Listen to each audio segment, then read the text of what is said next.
Good morning, everybody. I call to order the regular meeting for the Board of Supervisors for Solterra Reserve Community Development Districts. The date is September 5th, approximately 10 a.m. Take roll call. Members of the board, you have Brian Muir. Here. Deborah Hyam. Here. Bobby Bouissard. Here. Samantha Neelam. Here. Karen Winker. Here. Representing district staff. Yeah, Brian Mendez with Rosetta, Joe Bullens, Meredith Hammock.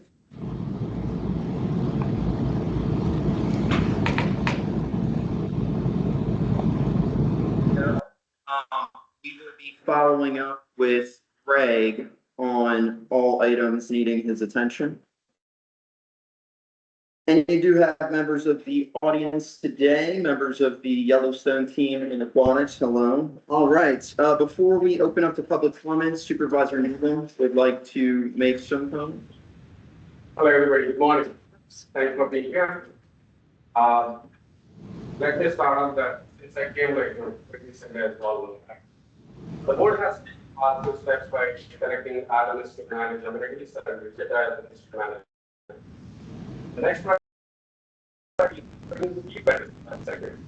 Provide qualified staff, offer full transparency, which I clearly see that it is missing here in this book. There's absolutely no transparency.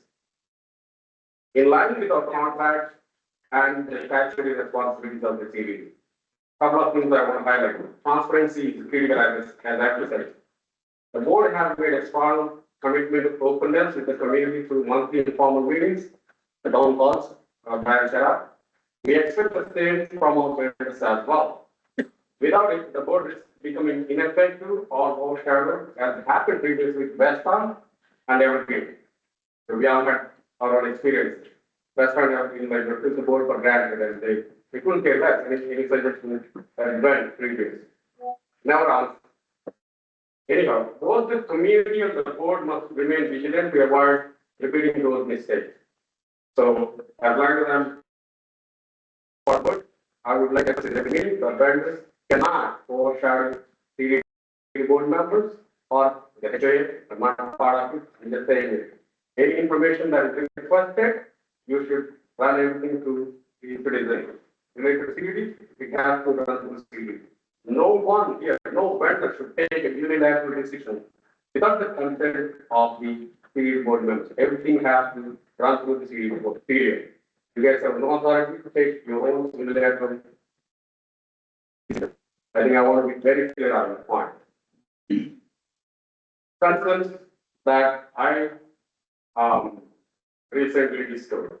With the district manager's assignment, the individual assignment has only 2.5 years of experience.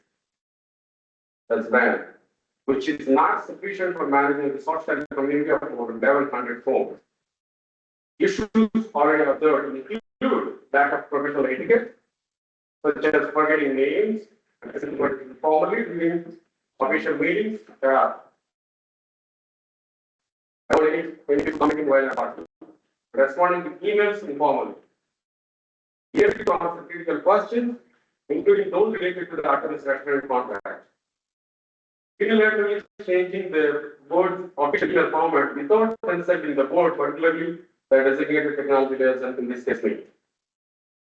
Sending a text message to phone numbers without confirming ownership, creating a serious risk. He did send a text to think that is my phone number to someone else 908. So that gets serious risk to data privacy and security.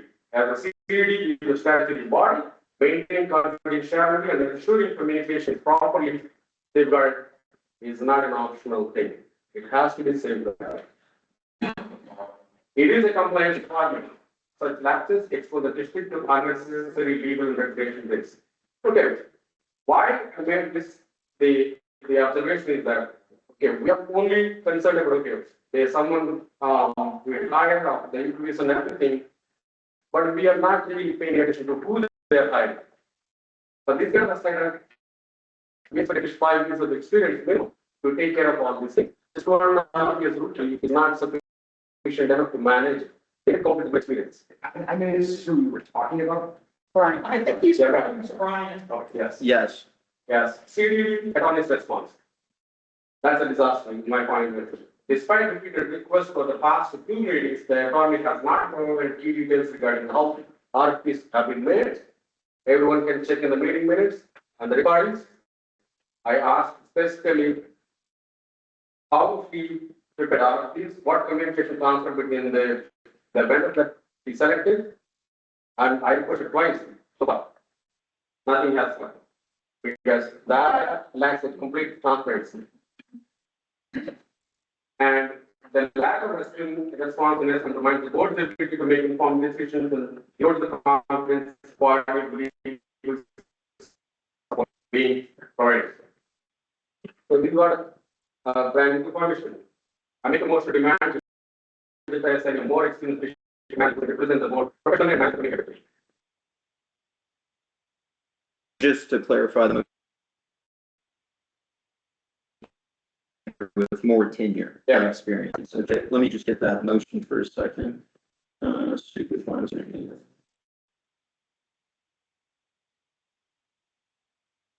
It doing a lot in there. I can send it.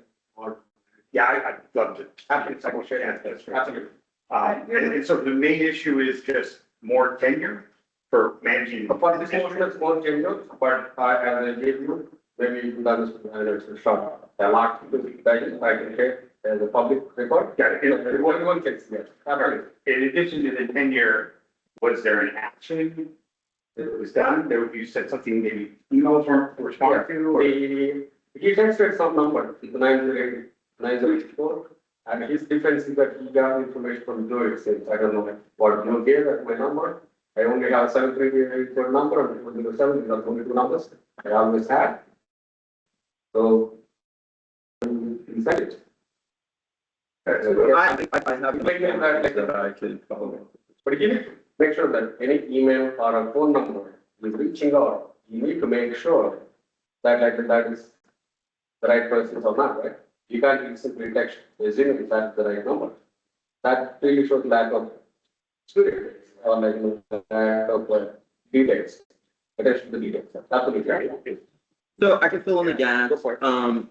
I was hired, the important things for this board is that your meeting hours were an extensive time. So one of my goals is to keep our meetings under 4 hours. And you had a laundry list of items that weren't being addressed. So I would say, I did pull the Rosetta contract that you signed, just reviewing through and giving some thoughts to the situation. I've been seeing my position. You hired a district manager to be able to facilitate projects, to be able to communicate with the board members, vendors, effectively get, bids, effectively run meetings. So I'm fulfilling my obligation, and I'm always open to criticism. I really am. I'm looking forward to working with all my boards. I have 10 boards, massive community, 1,600 properties, and I can confidently tell you if you reach out to my other 50 board members, they will be able to attest to my success rate, my engagement, my relationship with them. So I do believe that I have the accolades, the strengths. You hired me to do a job. I believe I'm performing that. But in addition, it's important to clarify, you didn't hire Brian Mendez, the district manager. You hired Rosetta. With Rosetta, you have multiple departments. You have technology, accounting, administrative. So I can't fulfill the obligations of an entire company. And we have multiple tools and resources that the board could utilize. And if somebody is having a difficult time working with an administrative team because they're just not informative enough, or has an issue with the technology, IT, safety programs that we have set, all of this could be considered and discussed, and I, as the district manager, will communicate escalate. And we will get these things done, but this is a very simple matter that we can bring to the board for a simple resolution. Supervisor Nealon would like to present the options to go revert your old emails to C1, C2, C5, which I have no opposition. The reason why the long term makes sense, that way anybody that comes onto this board will have the same email. So C1 will always have the information. Now, the caveat is we work with multiple board members. So a lot of board members aren't comfortable with new people coming in and having access to every single record on that email, which is why Rosetta's IT process is to have it more personal. And then if somebody new comes in, we could we could change the name and give them their own unique ID. So I don't see a huge conflict. I think it's a simple, hey, board, if you don't mind, I'll speak. Yeah. So I don't see a huge conflict. If the reason why I wanted to bring this to the board is, do you want to switch your email for a third time? If you do, I a little bit of a hassle. I don't mind. I just need board direction. That's it. I'm willing to fulfill whatever the board needs from me. I'm never going to say. Coming up now with that, you're coming up with that now, but why initially, who authorized to create that email address? Get Neelam and all those things. Yeah. Why we were put in the position that we were about to create new emails. That's what no one informed me, that's why I'm saying. That's because Vesta, as their last party gift to us, shut down all of our email and would not transfer the addresses over. Illegally. It's a complex issue. So, You can find them. money to just want to pick up and move on and create new emails so that we can all kind of It's a compliance issue, like, 5 to 7 years, we need to keep, I can check it. Sam, today. Sam, just started the meeting. Yes. I understand this is your report issue to you, you want to address. We've got to all work together, there's 5 each.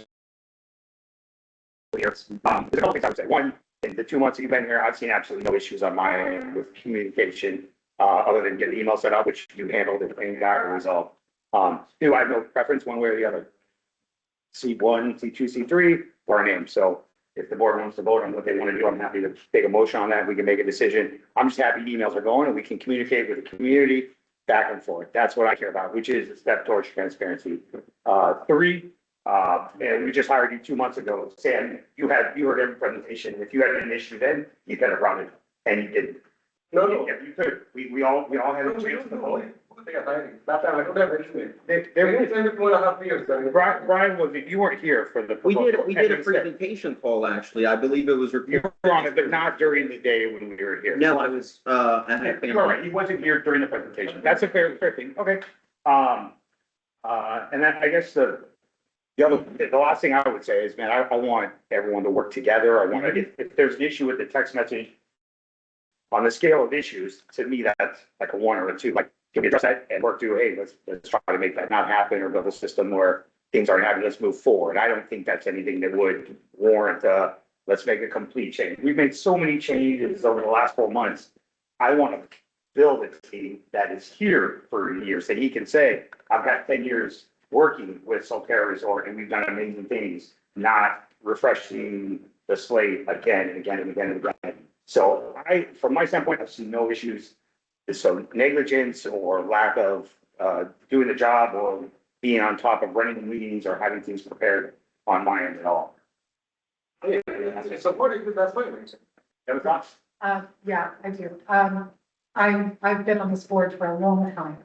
And I was on this board for 2-3 years with Vesta. And the difference between Vesta and the district managers the parade of district managers that we had with them versus Brian, our current district manager, is like night and day. The transparency, the communication, the advocacy for the homeowners and the community has been absolutely phenomenal. And I appreciate Brian, appreciate the work he's doing. And I agree with Brian Meir that what we need on this board is cohesion amongst all of the board members, amongst all of our vendors. And I feel like we're in a really good place with that right now. And if it ain't broke, don't fix it. If there are little nudges that have to happen, somebody got, an email wrong, I mean, heck, sorry about getting political, but Pete Hegseth invited journalists into our Department of Defense, and he still got his job. I think if you slipped up on something like that, okay, lesson learned, double check, that's fine. Overall, I've had the experience, I was going to see what poor communication, what, poor attitude can be, and you're like a breath of fresh air. So, thank you very much. Thanks. I, was very pleasantly surprised a couple of days ago that I got a phone call from Brian in advance of the meeting, asking if I had any problems accessing my new email, did I have any questions, concerns about the agenda? Were there any things that maybe got missed or overlooked? And, I've only been a board member since, December.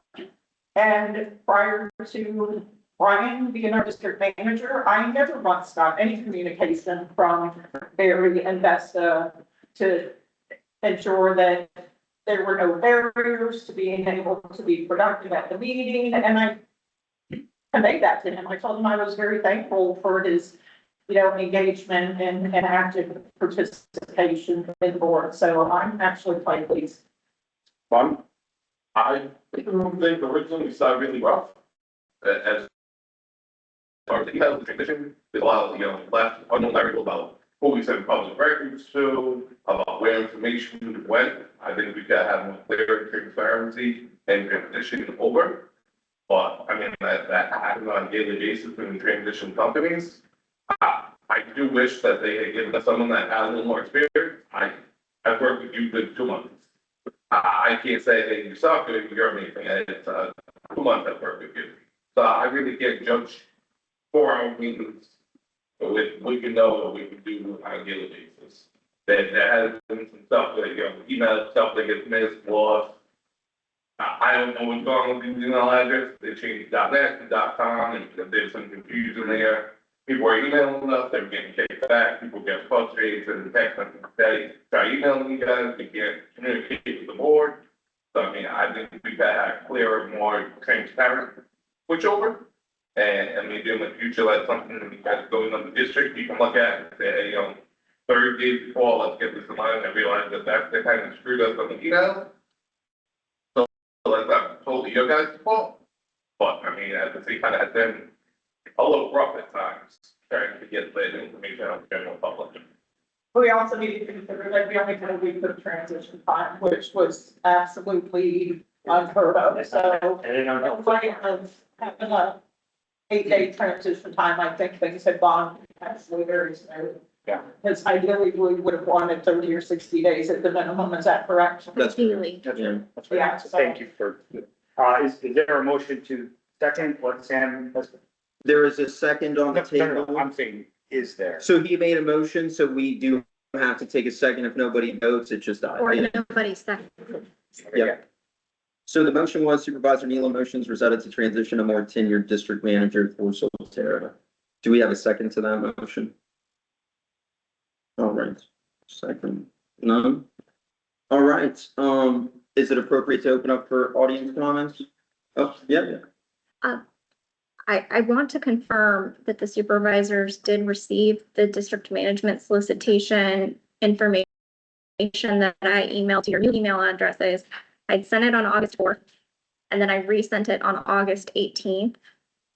And if you did not receive that, I need to, Can you resend it there? I am forwarding right now again, but I just wanted to make sure that that got to you all at your new email. Just resend it, just Lisa, resend it. that there were a couple of things that probably didn't transition over in the change because Brian had communicated that he had sent me something, and after we talked, I went back to look and I can't find it, so I think we did have some loss of continuity.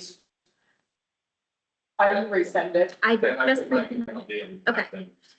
So I forwarded the 4th, 18th just now, so you have the entire chain. Got it. Is there one more thing I can say real quick for we move on? Man, I think on behalf of the CDD board and with all the homeowners that are here, I've wanted to create an environment that's safe to talk, to be able to share your frustrations, where other people can hear them without the fear of maybe getting attacked. Sam, I'm saying, very passionate about some of these issues. The tone that you've brought today has been probably a couple levels above what would be a normal level of, hey, we should talk about an issue, work through. So I want your feedback here. If you're seeing things that we need to improve, we need you to be able to help us identify them. Right. But I think there is, you have to say, take that issue, let's talk about solution versus you going a couple of levels above that where it feels more like a personal attack. No, it's not.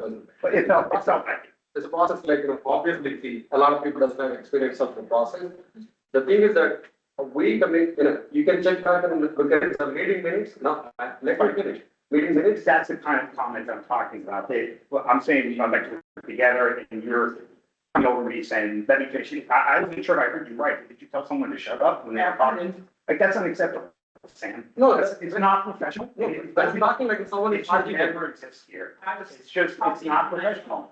We're here to work as a team, as a board together. If you're coming in telling other board members to shut up, then you've missed something about what we're trying to build. And I don't want to invalidate any of your thoughts or the feedback that you have. That is so valuable for us, but we just need to deliver it in the right way. And that's all I was trying to say. And I don't necessarily have everything perfect or figured out. I just want us all to get to work together and walk away at the end of the day, say, Solterra is moving forward and we're able to work together as a team, even if we disagree.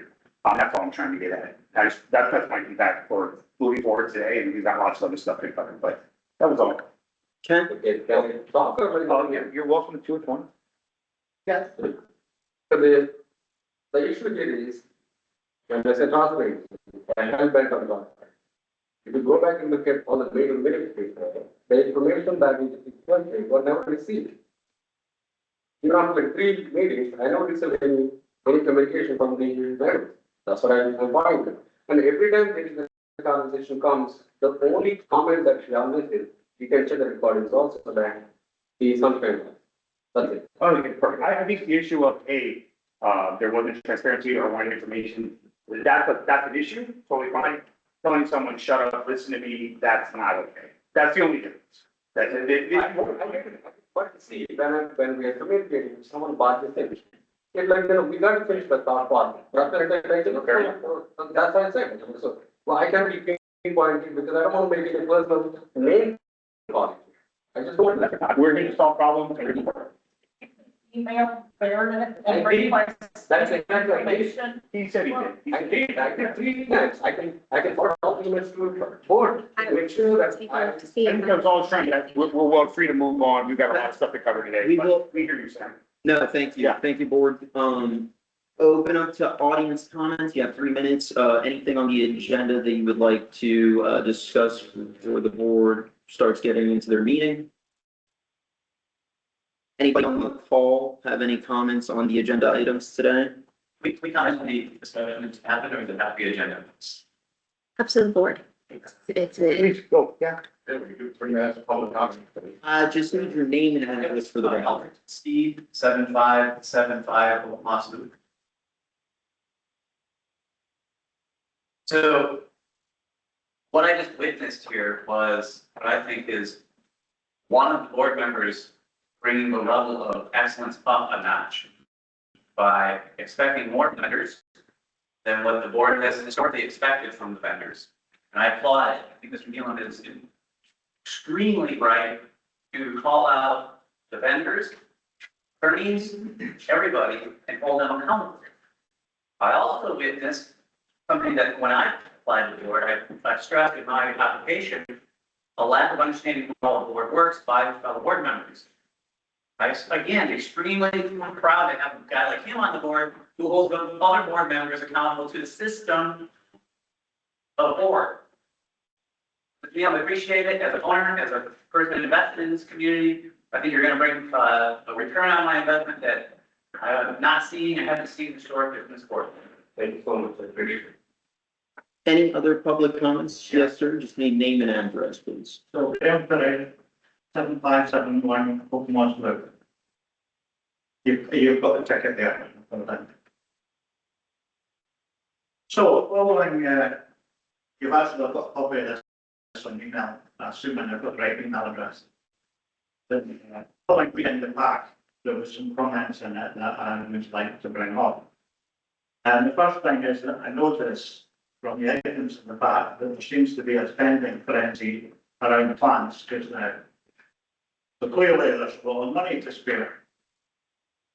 So I'd like to ask, why is there no mention of the gates or gates in the agenda? I understand that there was a proposal for about $5,000 to give us RFID access in our car.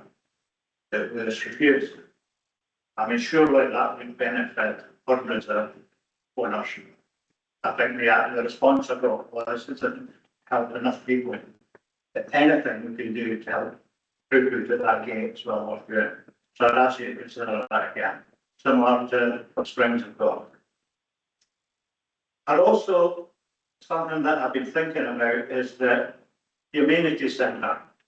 I don't know how many people use it, but if I look at revenue and the resort fee, finger in the air, I reckon it's about 250 weekends per month. There's 1,200 homes here who use the gates every day. So to me, the priority should be let's fill the entrances. I'd also say that of the reviews I've seen about Solterra, the majority of them are trying to get in the game. Despite what Bobby does and help us all get through. So I think that should be number one spending priority, that every time it comes up, the answer we get back is there's no money to do it. So don't spend it on plans, spend it on the entrance. I can remember way back at one of the first workshops, Joe had a proposal about a back entrance. What's happened? That's just disappeared off all the charges there. I don't know if it's possibility or not. So back to the content of the meeting, I noticed there's a lot of planned everywhere. Now, I couldn't tell where that's going to be. I'd just like to say that I hope it's nowhere near me. And if it is, please can you not do that without homeowner consent? I appreciate the view of that just now. Next one is the grass around the resort is pretty bad. I can see Yellowstone and Dora frequently going across the sand. Sir, apologies, you extended to 3 minutes. Right, can I have that sound? It's at the board's discretion. Let's finish at it. Yeah. So grass wise, I see them going up the back, going up the sand. Does the CDD have a plan to improve the grass? I know the HOA does. And finally, I think there's a lot of little things that should be more of a priority. For example, I was sat there last night, I can't get Wi-Fi. And I'm sure we get good decent Wi-Fi. And that's music for about a jukebox that people can sign in and pay for. And so and some vending machines, please. So I'll respond to the security related stuff. At the beginning of this year, I did bring the RFID reader to the board. I believe Brian Don, not Brian, District Manager Brian Supervisor, and we used the RFID reader at the front gate. It was about $6,000, I believe. I could be a little off. I have the phone in front of me, and he decided at the time that the vote died because it was felt that it wasn't going to be used by enough people in the community. And then we've also looked into the license plate credential for going through the front gate. That's something that previously we've been told it's 40 to 50% accuracy. Proxy after Paul, Joe, me, Joe, Sandra, and was he the vice president? Was he?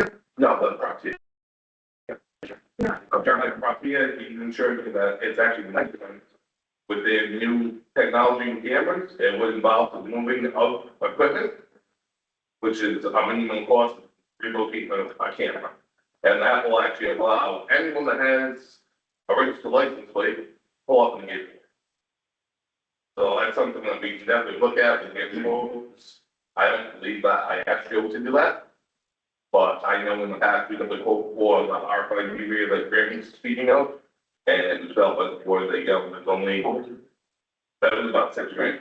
For the power plant and everything. Yeah, I think that time we opted for the dual scanner instead of the. Right, Right. yeah, Yeah, we spent the money on everything. So I mean, it wasn't that we didn't want to do it, it's that we spent the money on that, and we said, we'll try that, and then circle back to the RFID everything. because that's right, the way to get the cars off Pine Tree Trail. So, which the RFID we do the same, because people will pull up and sit in and scanning cards, stopping traffic, you'll pull right up to read and something, but. So I mean, we do have some value there, and then the flavor itself, which is some value, because the GT will just open, they don't have to mess around scanning that card anymore. It's good. The back gate, it's died, the back gate is still something that we're looking at. Unfortunately, the county gives some folks that, they don't like, there's very limited resources to actually spend them. And like you said, they're looking only on plants, and maybe you need to look at doing one project at a time, which obviously our egress areas are our main fault in this community at the moment. A lot of our reviews are all heading to gate stops. Hey, I came here, I left Disney at 10 o'clock at night, I sat in traffic all the way to 7-Eleven. The homeowner lived there 12 months a year. And I sit in that game traffic doing it, annoying to see people that get shoot by, cut everything up and go in when you sit in that line, especially after work. He's coming and get to deal with that. So I mean, I don't see your frustration.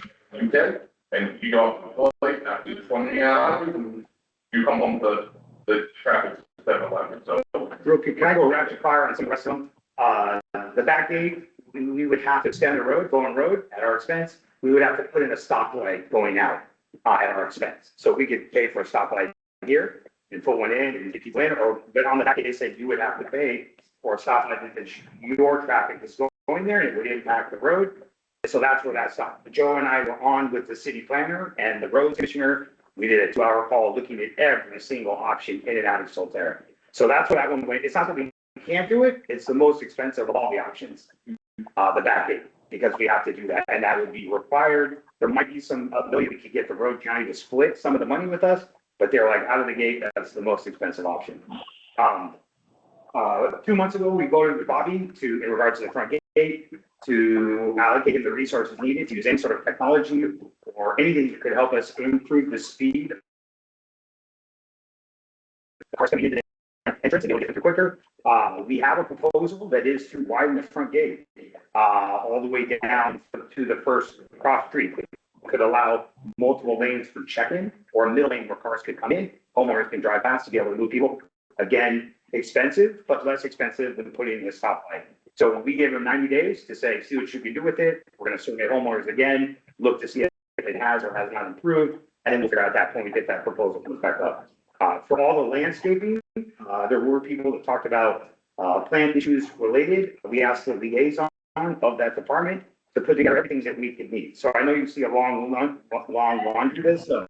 This looks like we're spending.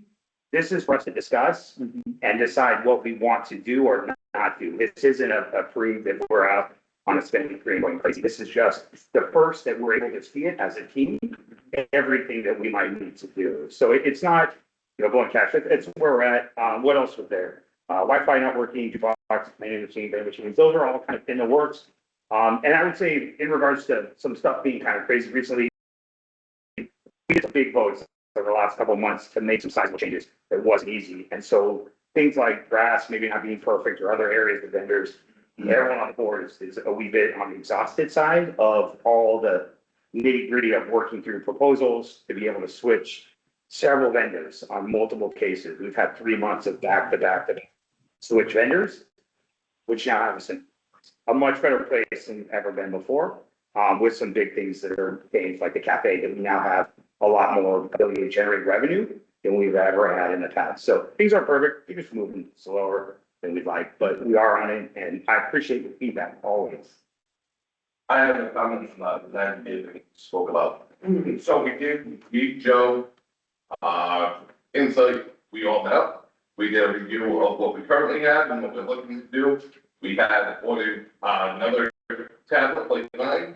We ordered some enhancement so that we can actually get Wi-Fi in the circle. We get Wi-Fi at the front gate that will actually expand. So during busy time, we can actually go out, print in both, if we need to, we have additional printer. Or as Prof. T had said, you can have a guy go down, since you have two printers, as long as that Wi-Fi is working, have the guy do the third car.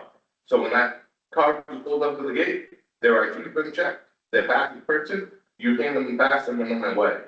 So we are looking at other things. Unfortunately, it's taken us a while because during the transition, there was some confusion about the board's approval of that $4,000. I believe we spent $3,600 of it. And that is, yeah, another computer, Wi-Fi enhancements for the front and the front gate, and then, 2 additional printers. So that printer does go down, you're not, lucky, get person access. Just one comment about the, when articles gave a presentation, we discussed about the internet sanction. Any feedback on that here, but have anything moved in that direction? Enhance internet here? Yeah, so I mean, just in terms. This is all. Yeah, but when it started, there's no internet connection moving. Give it to a surface. So you guys proposed about mesh networking? Yeah. Yeah. So we've been working with, Stay-Fi and Ubiquity, that's the tech that they use. And so the Stay-Fi basically just had the portal. So like a hotel system, when people come in and they join the guest network, they put in their information. It allows us to kind of follow up and follow back to the people that put in yes. So we have quotes from that. Again, some of that's gonna require kind of a refitting of your tech wall that here, it's a bit messy. But we have everything we need from IT. Stay-Fi is providing a final quote. We should be able to have something to you guys. And moving into it, we'll be pretty quick. We'll have 5 units here, and then there'll be 7, but they need to be in locations that allow the power of their internet, or Ethernet, excuse me. So but in terms of what we're talking, they're all going to be, whether they're outdoor units of long range, that should significantly improve to where, we have access even on the Lazy River, which is another dead zone. So, right now we're targeting, aiming to have access for parking lot, pickleball and tennis areas. Lazy Rivers and everything, and obviously front circle well, more for kind of security, aspects so that we can access there, but also so we want to use the, the volleyball area. So. Is there a timeline? Timeline? Yeah. Obviously, once we get the quote and stuff, if you guys are cool with it, we'd be able to pull the trigger next month. Good. Yeah. Do you get from the next meeting, folks from, Propertia for the, actually property insight, for the credential? I believe we have to pay a certain fee to Propertia to use that option. Yeah. So whether the fee from Propertia is, the fee to relocate the camera so that that properly works. And then the RFID reader, where it would cost, we have approximately, I don't know, maybe 500 vehicles that come out here daily that are actually owners. So, maybe we could charge the minimal fee of $5 that the RFID costs us or something because it can be used. And then it won't make it for the district anything. I think we all pay $5 to be able to pull up to the front gate and have the gate open.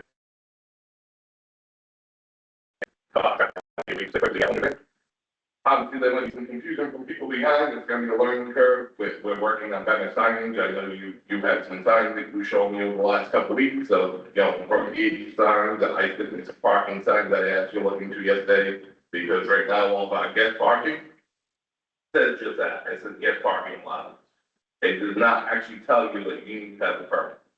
So even though the security staff tells you, hey, the parking lot line need a permit, our sign does not indicate that you need a permit for parking lot there. It just says get parking allowed, which to me is like, well, in here, and I ain't talked to Rose, and Rose didn't tell me, hey, parking between toy lines. If you have a pass, I would pull that because it says get parking allowed. Yeah, So, Bobby, I think you can clear what we need on that. Yeah, just clarity. When I do the RFID reader, you guys can get like a quote with the dual band as well, and the AWID. What that will do is I get those for I guess they can use the same tag for both. Okay. All right. Any other public comments at this time? Comment on landscaping, further to what you were saying about the cost and the plant matter and everything else. With regards to the bamboo, there is a section behind Oakbourne that has several ponds, and it is on the other side of those ponds is a chain link fence where the primary residences are. And number one, those ponds have become more like cesspools than anything else. So they don't have algae. They're surrounded by sand, even though we had all this rain, they're really dry retention ponds, but they do have water in them, but they're not spring fed, so they become cesspool. One thing that Brian mentioned to me the other day that really, because I said, well, what about there are fish that eat the algae and that will also eat the mosquito larvae? And he let me know that there are programs with various counties that will actually supply those fish, which is also kind of a nice feature for people.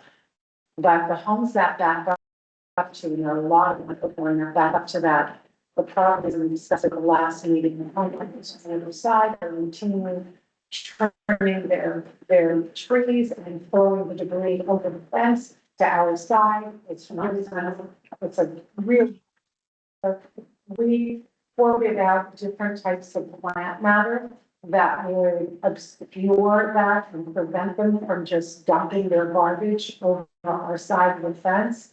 And like Areca palms, that they would grow fast enough, different things. And the non-invasive bamboo, the gracious bamboo, is the most cost effective. And we talked about fitting it out and going to a site sorting. And that's not the final bit. I'll just say that. I think we're going to be able to get that down to a more manageable number, but this was directly in response to homeowners who were backing up to do these eyesores. And Didn't, your vegetable, was a proposal to fence, right, and up. Which never went ahead.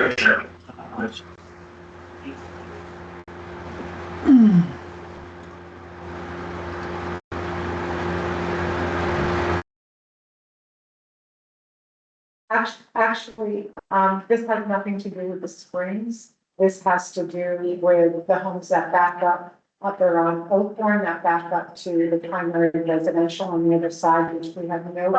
It's woods, the community back. Oh, okay, Okay, does that help? so it's our fault now. Right, exactly. So we have no control over them. They're not going to pay for anything. So, we're just trying to, and landscaping is the least expensive thing that we can most enhance our community and better use that, those common areas. Apart from the gate. I'm the one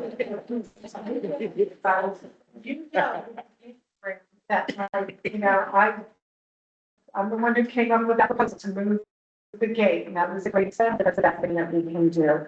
And in the interim, maybe just, there are things, but we're having a lot of pushback, a lot of expense, a lot of issues with the county. I'm the biggest advocate for that you can possibly imagine. I live here year round, coming home is like sometimes we could do that. I've only been stuck there once, and it was only for 5 minutes. Oh, you're so welcome. Yeah, I agree. Just think we should do every little thing possible to speed up traffic. Right. And to me, second gate's the best thing, because I want to let me at that gate. And we're gonna get into some topics that are gonna bring a lot of clarity to some of the resident concerns. I make one Sure. comment to the gate. I know that everybody wants a solution to the gate, but there was such outrage when people got their tax assessments and their assessments went up $400 a year. That's $33 a month. We cannot solve the problems with the gate without a massive increase in assessments because it would require an additional bond. So we're trying to do the best we can. Or unless the cafe generates revenue. Yeah, but suppose it's like switching documents, say 400 grand. So the assessments have gone up another 400 grand, that's $1 million. We kept them at the same level or a little bit above it because of the cafe expansion and us being able to take that over and didn't want to come in at a deficit and get to a place, we now have to buy the food, we now have to. But the change is supposed to be the same as the first. That's right. So we could have voted to bring everything down, that amount that we say. There still is a pool of funds that we have access to use that have not been allocated yet. If we brought everything down so things lowered, that was right before we were about to take over the cafe, which would have put us at a position that if we didn't get a calculation right, the cafe may not have food. Or if a refrigerator shuts off and everything went bad, we would be like, sorry, we can't do it because we don't have money in the bank to cover it. So we just kept it as a safeguard for this year. Our hope and our dream is to be able to give a big surprise to you guys next year in tax returns, as well as the 12 months leading up to that point in time. I don't want to do that. What did you get? I know, heard loud and clear. So, we're gonna have, if you see $400,000 in targets, the answer is clearly no, we not. We are spending a little more with Artemis than we would that stuff. You know, to be transparent and be honest with you, when Artemis came in, the numbers that they presented to us, $735,000, they misspoke. They gave us the wrong numbers. They worked with the board chair to correct those numbers. They are now almost $1.2 million. They are more than best of us. Yeah. And there was no $400,000 savings. So to be clear, you asked that question several times, you're not got clear. There was no $400,000 savings. Which are arguments at any point. So the documents represent me. I believe it was a mistake by a person that's no longer with the company. I believe that they were inadequate and they weren't seasoned enough to actually come here and make the proposal that they made. And they didn't provide the proper numbers to the board, and we had voted, and I had asked several times, and I said, hey, it's I think it was 775 or something, that the final number.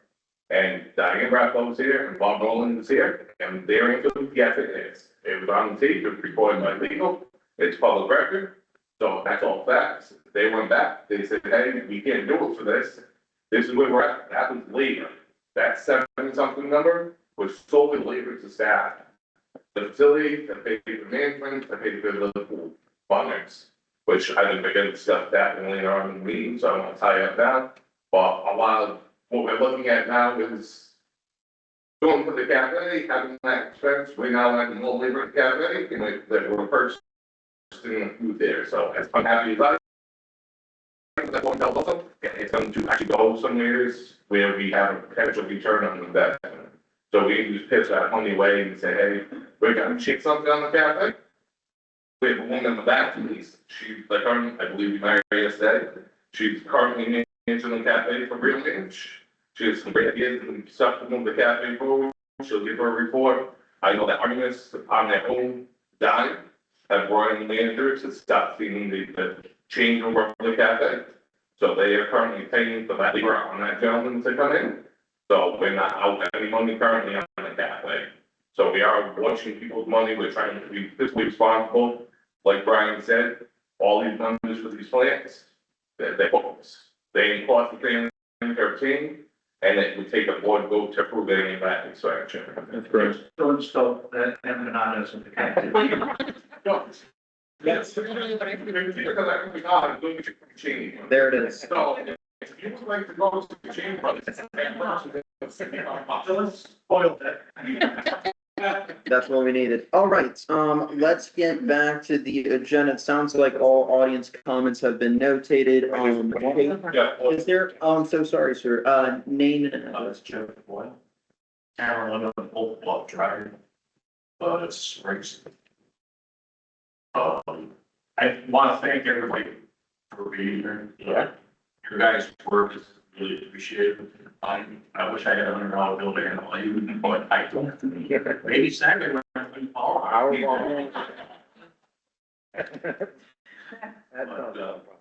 anyways, the one item, number 13, tab 13, what really kind of caught me.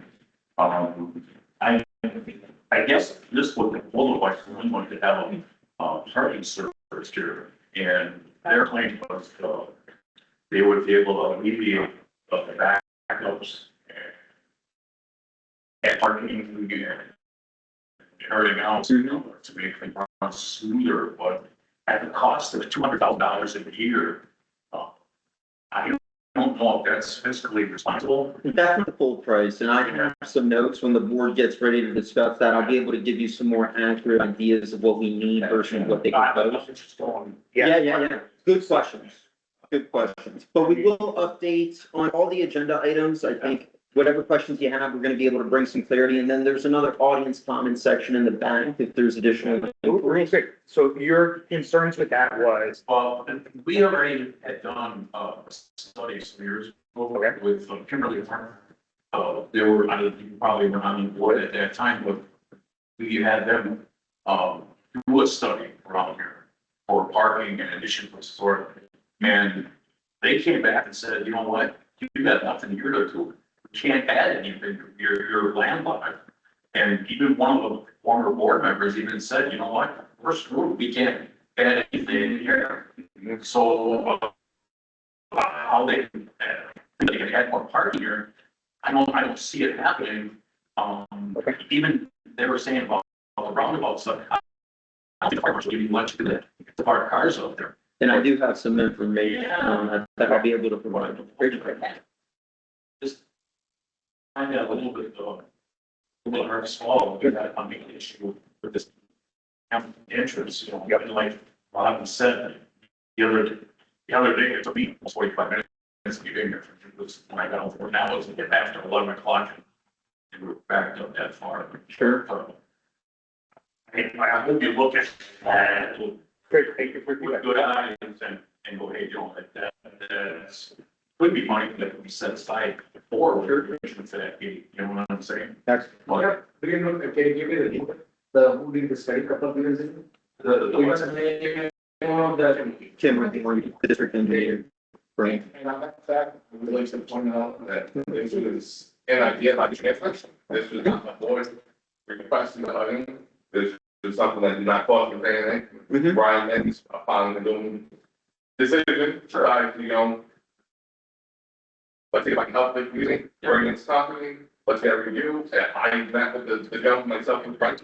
We walked around, it no cost for the district at all, anything like that. But you being not aware of the study was that. Right. He's only been here 2 months. I think he's trying to rapid fire some ideas in the community to try and help us move along. The gentleman did have some ideas, like you, I have in terms of, you know, this is short-term rental. Yeah. We don't want people driving people's cars, the park is easy. There's some legal questions I have on that part, but, you know, I'm government agency operating someone's vehicle, even contracting out to someone that's a legal option for us to even consider. So there's definitely stuff that's getting on discussion. I asked if we need to know, like, of the agenda, is this really being looked at any longer? So I just want to let you know that that wasn't something that we spent money or discussing time on. That is solely, you know, I was here on my own time. Brian was here as the district manager, and there's no point in explaining on that. That's right, and we will get more into the details, so some perspectives. Right. Any other public comments at this time? Anybody online? Okay, council shade session. Yes. As the board is aware, for every one of your meetings, we also advertise a shade session for discussion of security that was inadvertently left off of your agenda, but was properly noticed. So we would just be seeking a motion to amend the agenda to add the security shade session to your agenda. I motion turning the event into the security session. Had a motion from Supervisor Boyce Ford and a second from Supervisor Murphy. All in favor? Opposed? Motion carries. Do I silence you?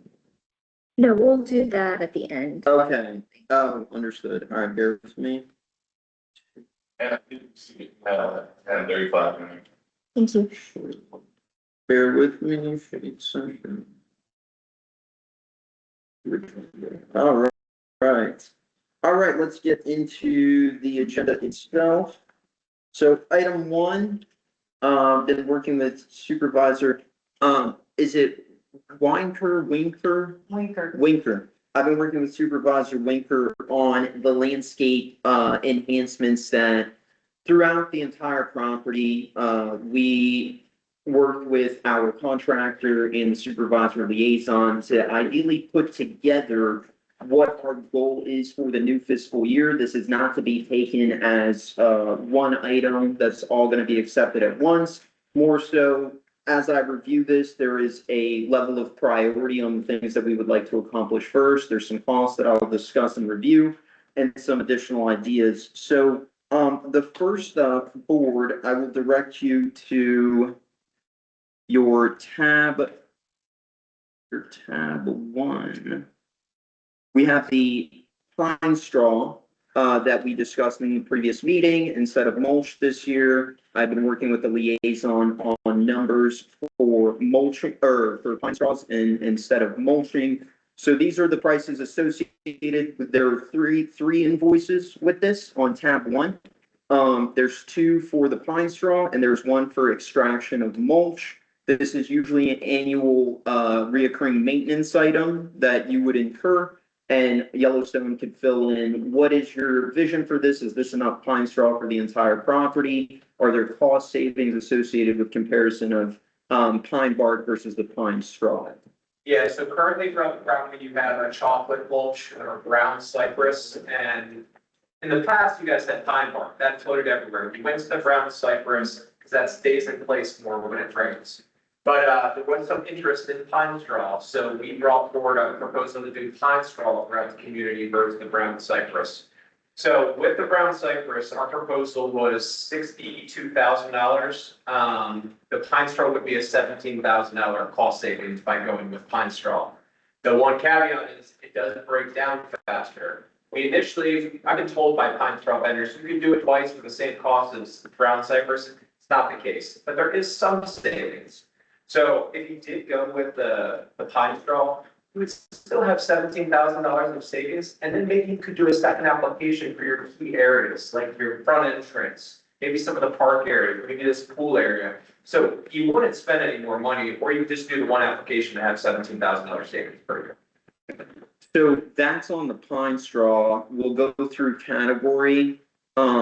This is recommended on an annual basis. If we'd like to move with this direction, be looking for, direction from the board on what our thoughts are for pine straw versus mulch. Anything else you want to add on this? Yeah, so, I've noticed that, probably about 4 months ago, the major degradation began of the bark that we had. Yeah. So, I, for one, am very happy to save 17 grand. And I think it actually has a better aesthetic anyway. So, so I'm excited about that. South Carolina, it's the reason why it's more popular there is because that's the availability of all pine trees. There's a lot of good stuff there, but those vendors are now shifting down this way or pushing it out. Yeah. It's got to go. And if there's a way, not just on this, but on a lot of the proposals, if we can, to be fully transparent, we're gonna be bidding this out with, with suppliers. And so if you could try to black that down as much as you possibly can, get as lean and mean, because we've got a lot of stuff that we have to do, or that we would like to do. And so whatever. We typically do bid these slightly lower. I know everyone's price conscious here, and we do go through competitive bid processes. We find ourselves very level playing field amongst other vendors. But on larger proposals, like just the bamboo, for example, it's like $20,000 worth of bamboo. In some of those cases, I think it would be beneficial for you guys to go directly to the plant providers, and then we could just provide the labor. But there is some value with going with us, just expertise. We have safety protocols. We e-verify I-9 all of our employees, like we have all legal people. There's overhead that's associated with our professionalism, safety mechanisms, all that stuff. So, there's good and the bad with going elsewhere versus using us, and the warranty is very important. So like if we install plant material, we're warranting that material. But I will look back at those proposed, so some of the bigger ticket ones, then you're not gonna pull the trigger on them right away, but I'd be happy to go back through and resubmit. For this time trial, this is to replace the bar It'd be laid over the top. over the top, okay, so the bar isn't going. It breaks down over time, Okay. so you go to the top, but there is, this area here specifically, we proposed, I think, 2 or 3 months ago to do pine bark removal, or mulch removal, because it's so thick in here. Mhm. So there is a proposal in the agenda for $5,000 to remove the existing mulch here, just so we're not choking out plants. If you put all this mulch around plants and you don't remove them, can't breathe, they can't do what they're supposed to do and they can't grow, so. Okay. This just one area here would be removal. Yeah, that's why I wrote the proposal for pine straw into, boulevard, parks and blue areas, and then the clubhouse is separate, just because I just want to emphasize, I would highly recommend doing some of the, current ones removal, just like you said, Just to prep it. Yeah, to prep it. ultimately up to you. And you're really gonna look to accept or approve a proposal for either mulch or pine straw after the storm season. So in our October meeting, we'll hopefully be reviewing a couple of other comparison bids for the square footage of the mulch or pine straw that we'll have. And then you'll have, some options to make some decisions and some pricing comparisons. So this is, again, another effort. Hey, this is coming up. This is kind of what we're looking at. Let's see what other bids we have for Okay, this. so one last question, in your perception, talking to homeowners as well, then, this pine straw scale of 1 to 10, 10 being the most important issue, the landscaping, 1 being, maybe the least important, where does this one fall in your opinion? So it's important, but it's on a calendar. And the reason for that is, as Brian pointed out, that we want to do it after storm season, so it doesn't just wash away. And the second thing is that we really do need it because it protects the integrity of the plants and the root systems underneath it. It also helps to hold the water in, so we can use less water. So it's. Weed suppression. Right, weed suppression, exactly. So it's an important thing that we do, and it's an important thing that we do it on a specific schedule. Yes. So if this were to go forward, when would this begin? Probably after October, because October is the worst of our storm season. So I would think time November, December would be a good time, and also just in time for the holidays. Yes, So it's, yes, we're looking fresh and happy. yes. Things get extremely busy. They do. Holidays, I mean, some of them are already booked up through the end of the year, so it is something that there is some time constraints on, and some folks might say we can't even get to you until January. That is a fact. And luckily, we do have a. How many times that you have to? It's here, Mhm. it's one time per year, just like the brown mulch, but you do have extra money available for the pine straw, so you could, hey, if it broke down a little bit faster than the regular mulch, you could touch up your key bulk areas again, because you have some extra money available versus doing brown, which is more expensive. So, but one time a year is typical. Yeah, maintenance item. You will consider this final option in your October meeting. And I know nothing about mulch. But if Google search it, tells me that if you don't remove the mulch under the pine straw, that will cause mold in wet areas. So if we lay over that, are we gonna see mold all down the boulevard? If we just go cheap and cover up the mulch that's there, is that gonna affect the quality of the pine straw in that area? I don't think so. I get that, but it is Florida. You're gonna have wet areas everywhere, regardless of just the amount of rain. That mulch underneath, it's actually an organic material that's gonna break down, and it's like a free fertilizer. That'll add a rich layer of topsoil as it breaks down over time, so. Unless it's not really. It becomes usually lost on, looks like 2 to 3 years, the pine bark. Everyone likes doing mulch one time per year. Yep. So they say pine straw breaks down a little bit faster than a pine bark or brown cypress, but typically most communities.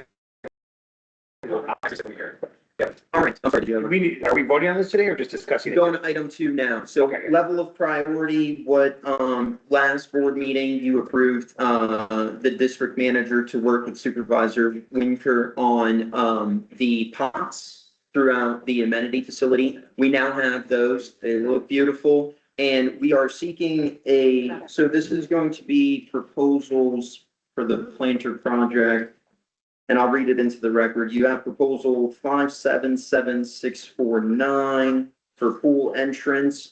This is under separate cover. Everybody has some printouts. Yep. So supervisor, proposal ending in 649, proposal ending in 664, proposal ending in 639, 648, 680 and 616.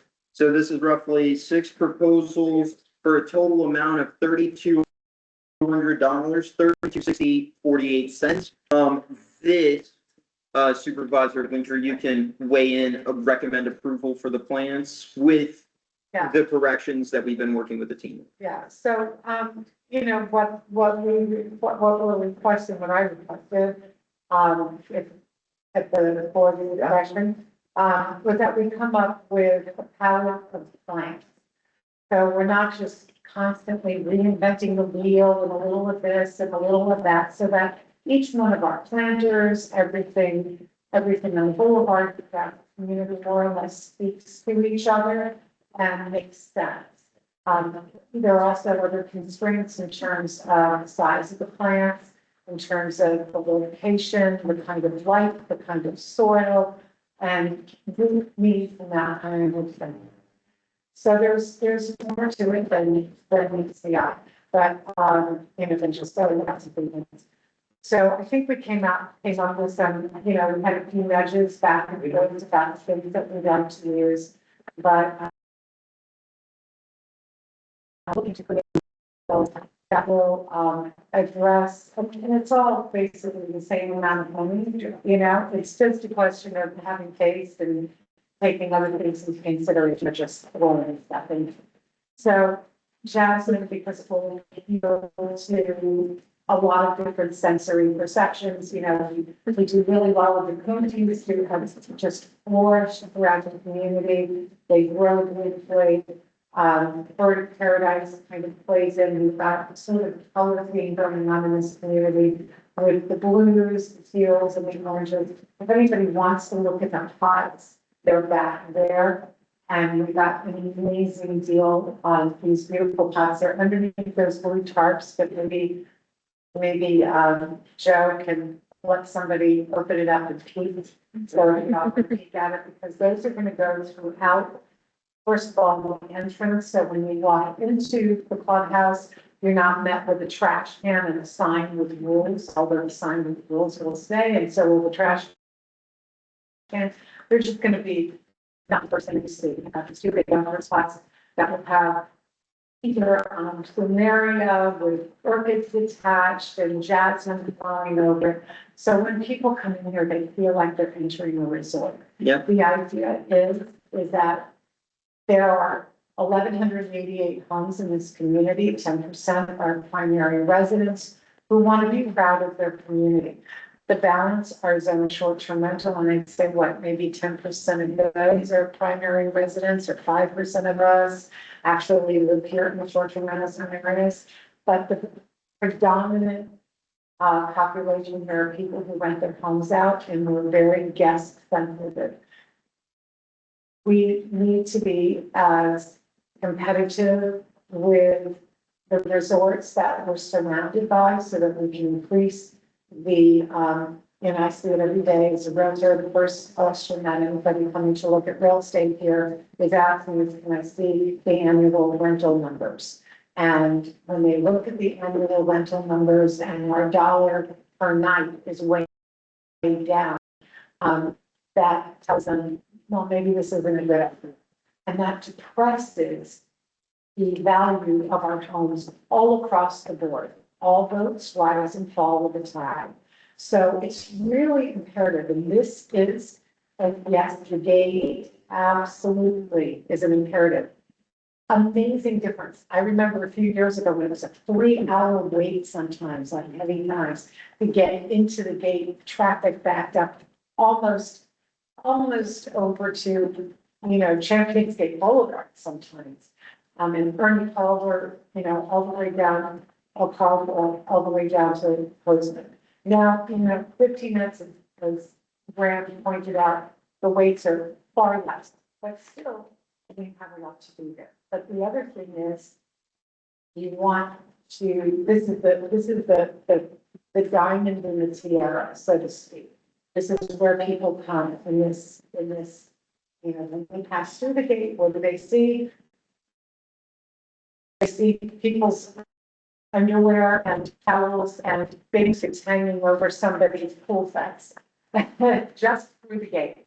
That's not a good law, and that's why we want to make that one of our priorities, when we come through the gate and the clubhouse is another priority. So, answer the question, sorry. No, that's good. So with planters, there are some revisions that we want, some of the plan, The plant, right, yeah. so, Not to Correct. exceed that, then, then I would propose a not to exceed, so currently our quote's at $3,260.48. Not to exceed of 3,500 should give us enough to fill the planters, in between meetings. The planters we can work on installing during storm season, because they're gonna be in the planters. And then the other items that we're about to discuss, if we approve them today, I would recommend installing after storm season. So just, And, like, everything that we put in there, you gotta keep in mind, you gotta have to move when there's like storm. yeah, We also discovered there's no fire. You do have water, just so everybody's aware. That information is. so I'd be looking for a motion not to exceed of $3,500. Real quick, can I just have one more comment? These are just, so out there, you guys work to put forward. One, do any of these fires attract bees? In any sort of way that would come more around the pool where they have in the past? I don't know, just want to make a comment. Number two would be, are they sturdy enough that if the kid was playing on one or looking at me after time, if I don't want anyone getting swashed? Yeah. That would just be my 2 cents on. Diana was mentioning to me where she wanted to put them, and she mentioned that something like that, anywhere where you have a lot of people standing. And when you're talking, you're not really paying attention, and that's exactly good. I think the locations that we discussed with Karen, pretty good locations, like the restrooms where it's very, very likely that someone's gonna. She has rock in the pots as well, and then weighs them down, so they're not just. Okay. Yes. And then third thing, here for our plots next to the pool, the kids running around, is there anything that kind of goes on top that might help alleviate a clump of mud? So the plant matter is voluminous, it's large enough that it's gonna overgrade, so it's not like they can reach in and grab a rock and throw it at somebody or, that kind of thing. And whatever the final selection is, like, we'll make sure, like, working together with Karen, that we basically think through, like, the bees and those sort of things. That one's parking, because you have chlorine, so you want plants that are gonna withstand and getting splashed on. Yep. So, that'd be great. Certain plants do well with full sun and certain plants do better too. Any other comments? I have one question about jasmine. So I know some people are allergic to jasmine. Is that, I was exactly what they do. That, my wife's gonna hear, so I don't do it. But is that like a common thing that, that because they're out in the open and it's not really gonna affect you? I know tons of people are allergic to different flowers and pollen and. Yeah. Yeah, Karen's one is pretty minimal. Folks that are allergic to that, and obviously it's out in the open air, and it's not gonna be like right in the face. Yeah, unless they're got their face buried, and it should be okay. I know something about flowers. Yeah. Those right there, you can do. If anybody wants to see the pots, they just uncover them. Look at that. Look at it. We can deal on it, so. Yeah. One question about the security, you guys mentioned with the false rooms, is that to move it up? Yeah, if someone forgets, like, is it going to damage any of the property? So what I would recommend is obviously working with the district and, hey, can you guys, do you have people or we can provide people? We help our districts all the time, even with like moving chairs, like, hey, we need extra bodies to help move stuff around. We're happy to help with that. We do it for all of our customers. These pots are extremely heavy, and then they're gonna be loaded down with rocks, sand, and one.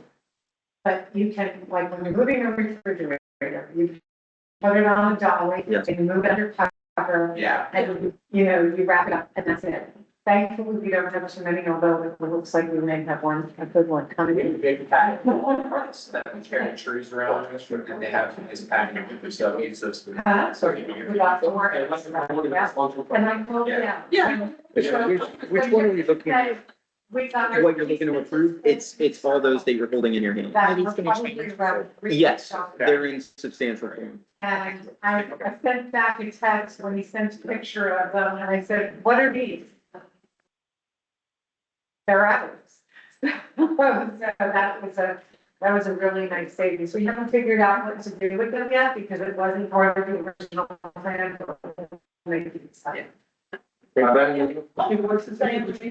Okay, so, so all the proposals, this was under separate cover, so this came after the final agenda. These 6 that you have printed out next to you, these are the ones that we're approving in substantial form for a not to exceed of 3.5K. Can I make a motion to approve the stack of these invoices not to exceed $3,500? Motion from Supervisor Mears, second from Supervisor Boissard, all in favor?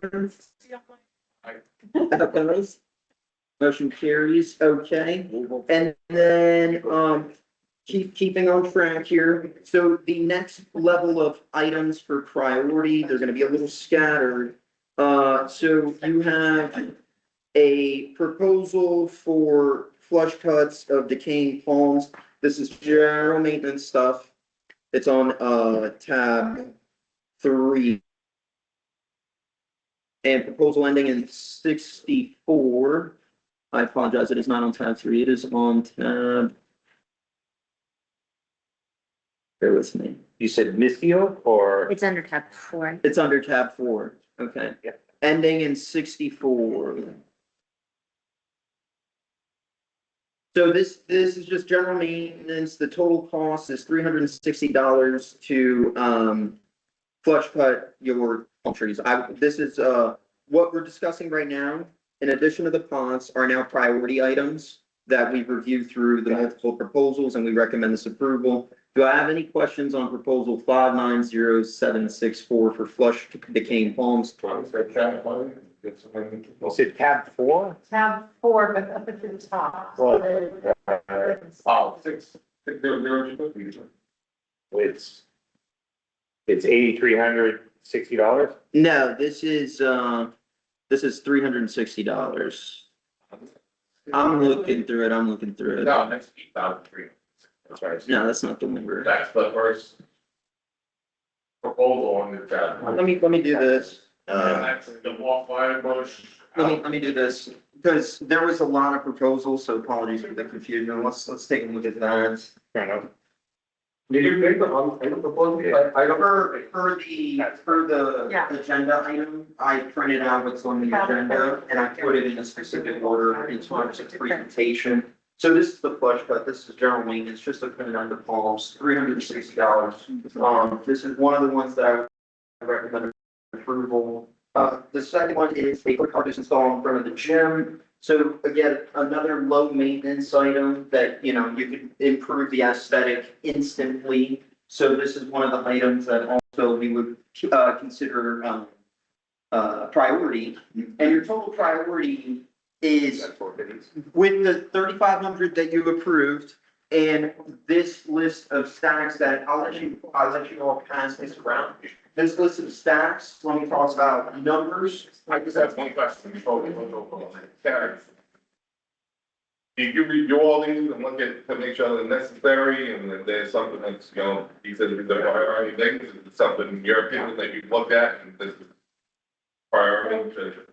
So certain things, you know, everything is something that we'd like to do. right? Some things are necessary, pruning our palm trees and things like that, these things are necessary.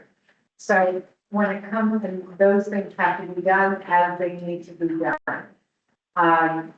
Other things are discretionary, everything from, whether they're my pet project or not, everything is discretionary, like, putting up, beautifying the entryway by the gate, those homes that are there that have been, kind of the eyesores as people drive in. The clubhouse, and amenities, improvements. There are. That's clear. Yeah, that adds up to So, can we start with the two low ones? Our motion to approve proposal 593-833 for about $490. Give me one second. Hold on a second, I gotta go through them with you, see what's what. That one's on page 53. All right, you know what? Sorry. So about the ones that you want to break down, and then I'll make. So I'm just starting with the flow. Okay. Our motion to approve proposal 590-764, that's an amount of $360. And that's the one for the eight parks. All right, Correct. I'll take this from you, please. Just so that you know. Yeah, one. So all of this, or picture, these are just wildflowers, right down the sea. Got it. Well, And that's it.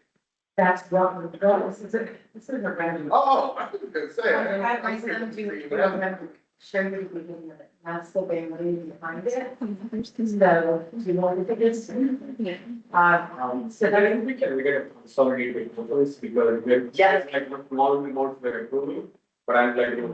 Yes. So that's the things. Yeah, let me talk about the numbers for you. So wait. Next time, what else that we just keep it in the tablet. Along with this, it's a summarize the tablet format, the word numbers in the tablet. So we have a consolidated. So Agreed. it's easier to see them. I agree. This was, when the agenda came out, I went through all the proposals and I put together this category for your review. these are wildfires. And that wildfires, that it has to be. Sorry. For the main, since the budget lines off. And then some other things are like, we're gonna. Yeah, they question. So, and I'm on. We're used to it. What is it? What is that? And then it's just, something like that. Our guys, the works will be the guys. We can put those things in there, we can see the changes on. Yes. I agree. They're on your,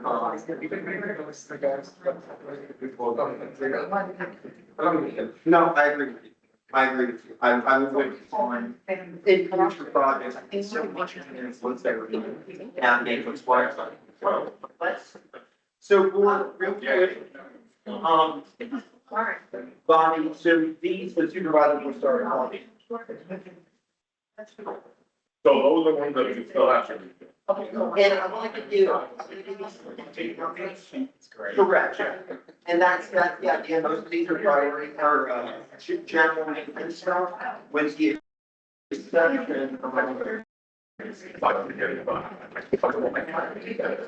All right, so this is the priority I have to talk about. Yeah. No. No. Yeah. No.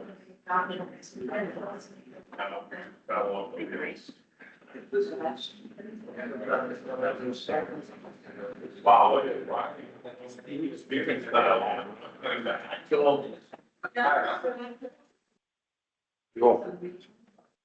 Take a look at these two, supervisor voice on. Those two are recommended. So we're on that expiration, so I can see on. What happened? You, it's your. Yes. Right, you bring the restroom and then we kind of lost. You get straight to me. We've No, not we- lost it. Yeah, so these two are being considered, we have a motion on the table for those two. Yeah. We still have them. Right now. Let's bring it back, so. Yeah. Okay, so those two, these would give you. So they're Five Karen. Are you working Karen on the? Yeah. So Here. these and these two right here. Okay. So these two also recommend approval. I have to.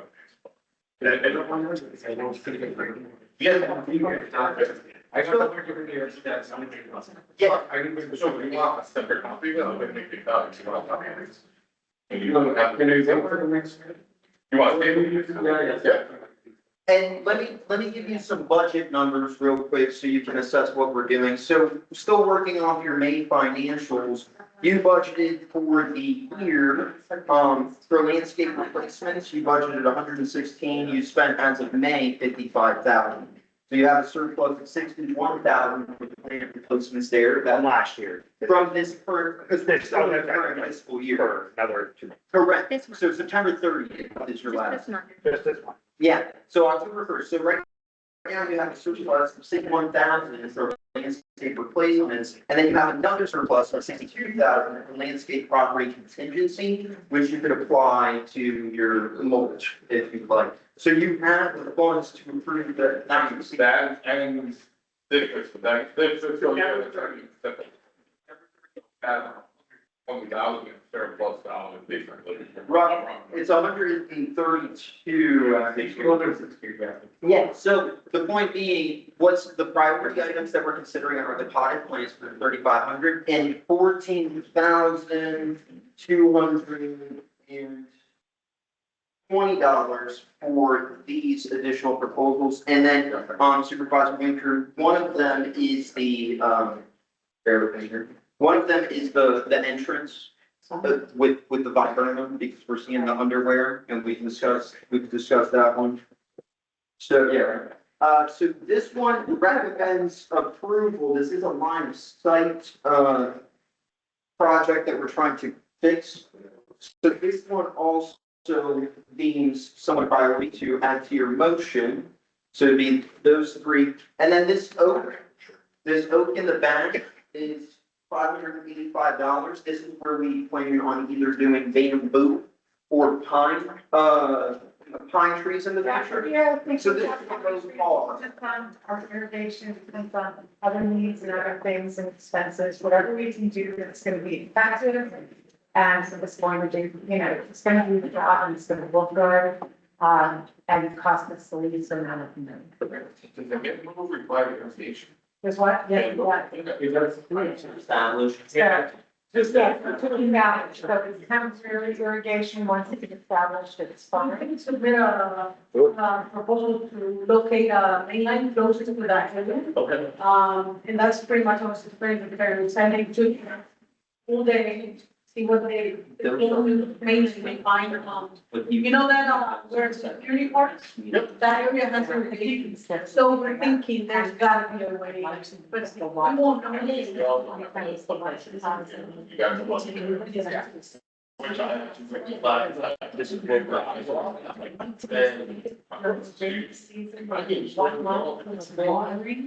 And we have no irrigation. So. We should be doing it in October. And then once that happens, they should be fine. First, that is good.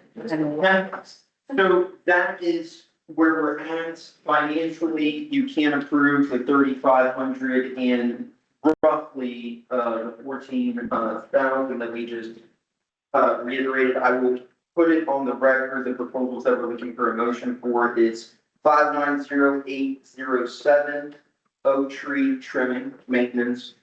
You have 593833 for, bear with me. Okay, the first thing, the five. That. Is that one? The Yeah. tire plants. I'm not a fan of the tire plant material, but I'm going to go and actually see if we'll find. Well, use the plant, like. Great, there's things that we're already using. I want to get away from mixing in all kinds of different colors. we're going with the oranges, things like that. If we see tie plants on any of the ones that you approve, we'll have Vicky just give it you, Right. out of the meeting, and say, hey, this is what we swap out. Right, exactly. Yeah. Yeah, the channels, those are beautiful and they're roughly the same price. The cookies are beautiful, or paradise, that kind of thing. The thing that I like about Solterra, they tend to be covered if they get a frost. But the plumeria, they propagate so easy. Yeah. You just snap off a branch and stick it in the dirt, and boom, you've got a new tree. So, it's like, Yes. it's a no-brainer. Do we know what we're voting on? Yes, the statement being really quickly, so we just added to the record those two proposals. I will add proposal 577686. Pending approval with the revision of the corrected plans on this one. This was 522, adding that to the ponds. And then the home maintenance that we had discussed that Bobby has already. And the total on those, The total of this is gonna be less than 3,500 plus 14,220, so that's roughly under 18,000. I've already read the proposals into the record, so in the motion it'll reflect as such, and it'll have the amendments. This is part of the 61. This is part of the. Correct. Yeah, you have in your budget for plant replacements, this is where it's coming in. And the Bahia Hydro meeting, if we switch that over to the wildflower. hold on, really quick. Hold on, say really quick. Do we can vote on something or? Yes.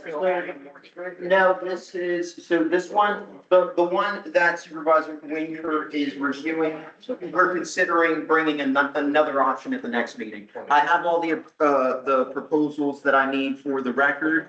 Sorry. And just so that you know, the Bahia Hydro seed pursuit for wildflowers, the reason why is number one, the wildflowers are pretty, but number two, they will require mowing. Okay, yeah. So that's the same. So, Yes. here, you recommend the stack that you have right now.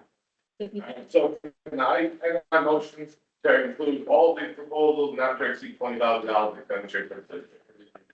Have a motion. I have a motion from Supervisor Boissard, a second from Supervisor Nealon. All in favor? Aye. Opposed? Motion carries. All right. Work with them and she'll leave that down the correct path to get that correct place. Correct. The ones that need revisions will be revised. The ones that have been approved have been approved. You got all the notes for the ones that have been. Here, you want to take a look at those? One time, we'll Yep. need to keep. We're humming right along. I need those back if you want to. And then just to give you an overview, in the future, you'll be considering the clubhouse items that are roughly 23,000. There's the bamboo project that currently sits at, there was a bid for 25,000 for the bamboo 3 gallons. From Yellowstone. We did have another bid, roughly 10,000 for the bamboo project. So we'll discuss that again in October, and then future projects, 18,000. That covers your landscape. Any questions? Yeah, I think, I believe so, So. because that's one of the priorities. August, year. July. I got, that was in the first approval. That was in That was in the staff. Just, I'll send you. July. I see July. Real quick, Joe, there was a street map that had the proposal of widening, excuse me, the front gate. Remember that they had the map of how they could widen from the front gate all the way back to the first road. I can send it to you. Can you make sure that that gets to Karen to be able to see, because some of these would be impacted by that if it were to go forward. Yeah. So we just wanted, we want to make sure we don't plant something and then if that comes through, we don't. All right, What's next? all right. Coming back, Yes. gonna be moving on to general manager updates. Well, I do one more, just the Argos irrigation. I have to get my guys some material, and if I don't have money to buy material, Was there something going to be next? yeah, the Argos irrigation repairs.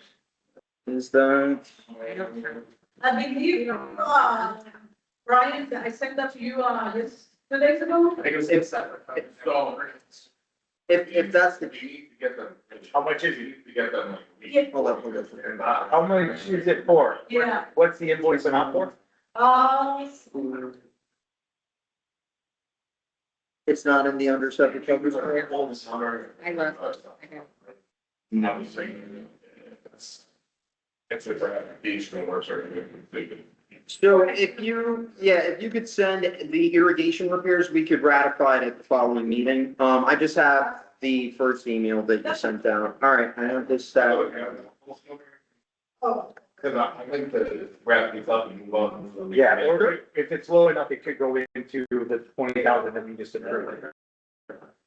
Yeah, it's also 60, 24, 22, in the amount of $213.94. I motion to approve the Yellowstone invoice 602-422 in the amount of $2013.94.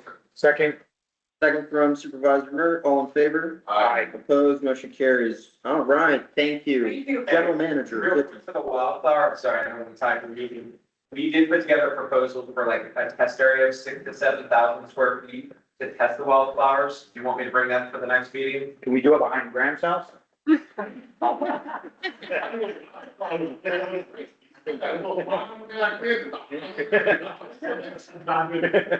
Or did you want to do like a whole pond or just to test it? I would What would you recommend, Karen?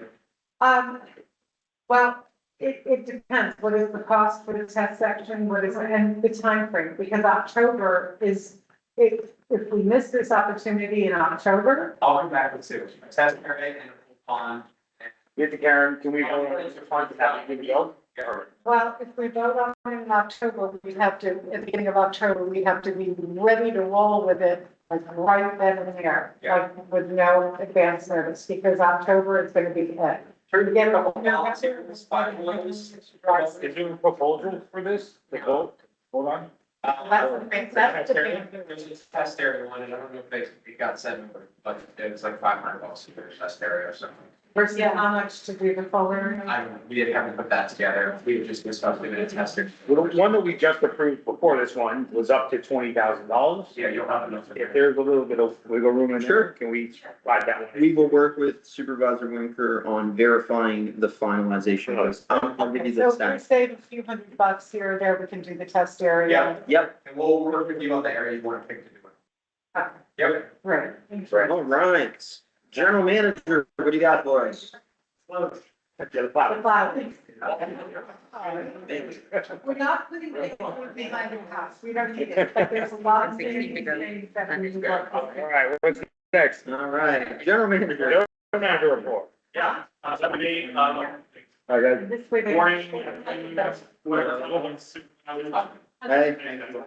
I think. Rescue, stuff.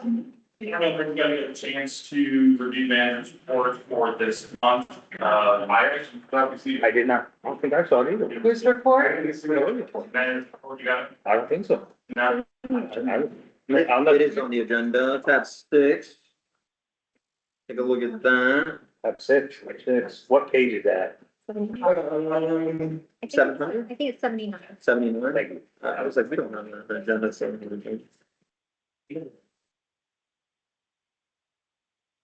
Okay. You might go through it briefly. I did do that. And again, some of it, again, it's not, has nothing to do with the email about, well, it's just know that there were some kind of, I don't know which email address I did send it kind of earlier in the month. Or when that might have changed, but we can just roll through it. I mean, and most of it, it's the same as last month in terms of just kind of me summarizing, you know, different data points. I wouldn't question, figure out at the top. So, There's a return on the square for $2,120. Generally, we don't do refunds or returns, so why would we have $2,120 if we refunded the people?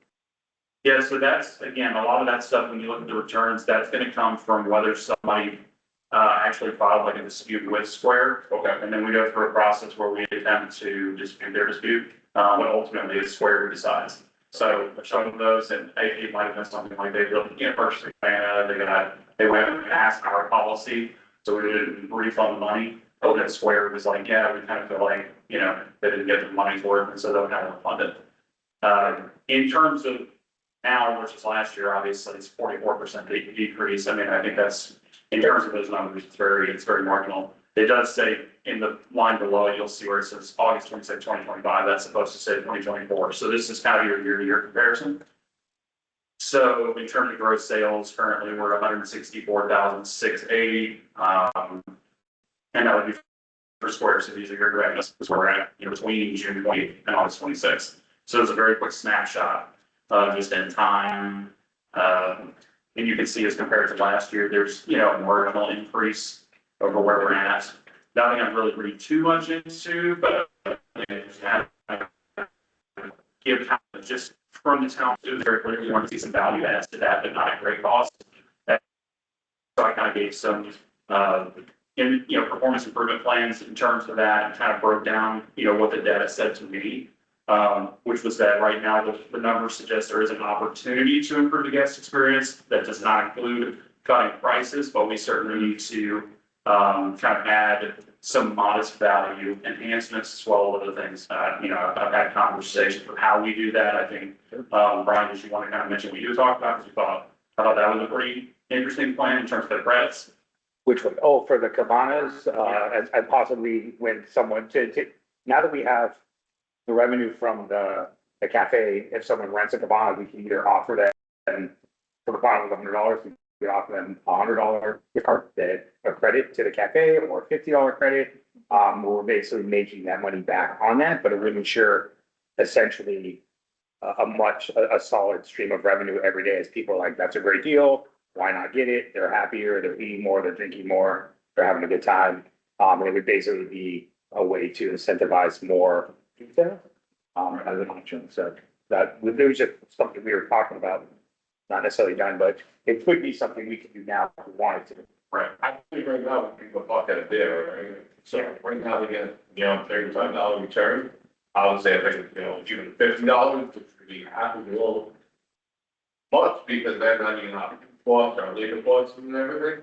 So I think, you know, I'd like to, you know, keep it in that $30 area, and like a credit. We're only charging $100 for the beer.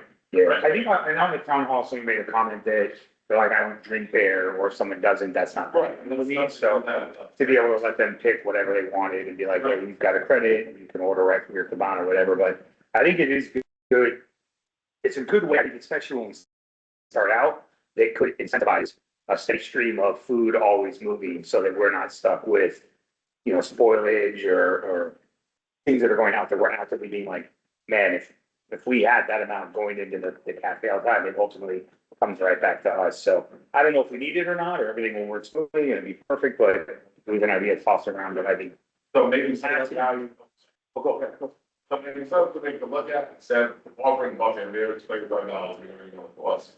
Hey, get the $35 credit. Do that as you see fit, and most times, as you know, I mean, you have a child, you always go out, they keep, no, I hope not. She wants to want more stuff, so that $35 can easily turn into. Yeah, that's right. $100. There's things like, you know, food and beverage, like, I think generally, the profit margin on food is far less than it is on alcohol. Alcohol, I think, is usually 80% profit margin, whereas food is 20 to 50% max profit margin. So not that I want everybody out there drunk, but that's where we're gonna make it, that's where we're gonna save the most money, so I'd like to push that through. That's right. Yeah. Right, you know, Having a good time. right, exactly. Something we'll be working on that. Yeah, and again, I think the benefit, obviously, we do it, again, if Supervisor started pointing out, we do have a food and bev manager that's already come in, done interviews, is already working, kind of work behind the scenes. That you're gonna be getting monthly reports that are incredibly detailed. So if you guys ever want to test these initiatives and say, hey, we're gonna give a month, or we're gonna see, you know, what's it look like, you know, and it's really, you know, give a snapshot of saying, you know, how does this $30 credit is actually working for us, so that is it not, it's all in your hands, and that's kind of right. So this is, and that's what I love, is this something we could try for a month at $30, we could try it 50 the next month, we could try it 100 the month after that and say what happened with the money that came in. Karen mentioned something earlier about a number that real estate agents look at that has the average rental rate for short-term rentals in the community. Yeah. Can we add that to the monthly report as something we track, a number just to see if that's going up or down? That seems like that would be a kind of a core KPI we would want to have. That was what you doing, something. And I did speak to that food and beverage plan that they hired, we had a conversation. There's a lot of deficiencies now with the current cafe setup.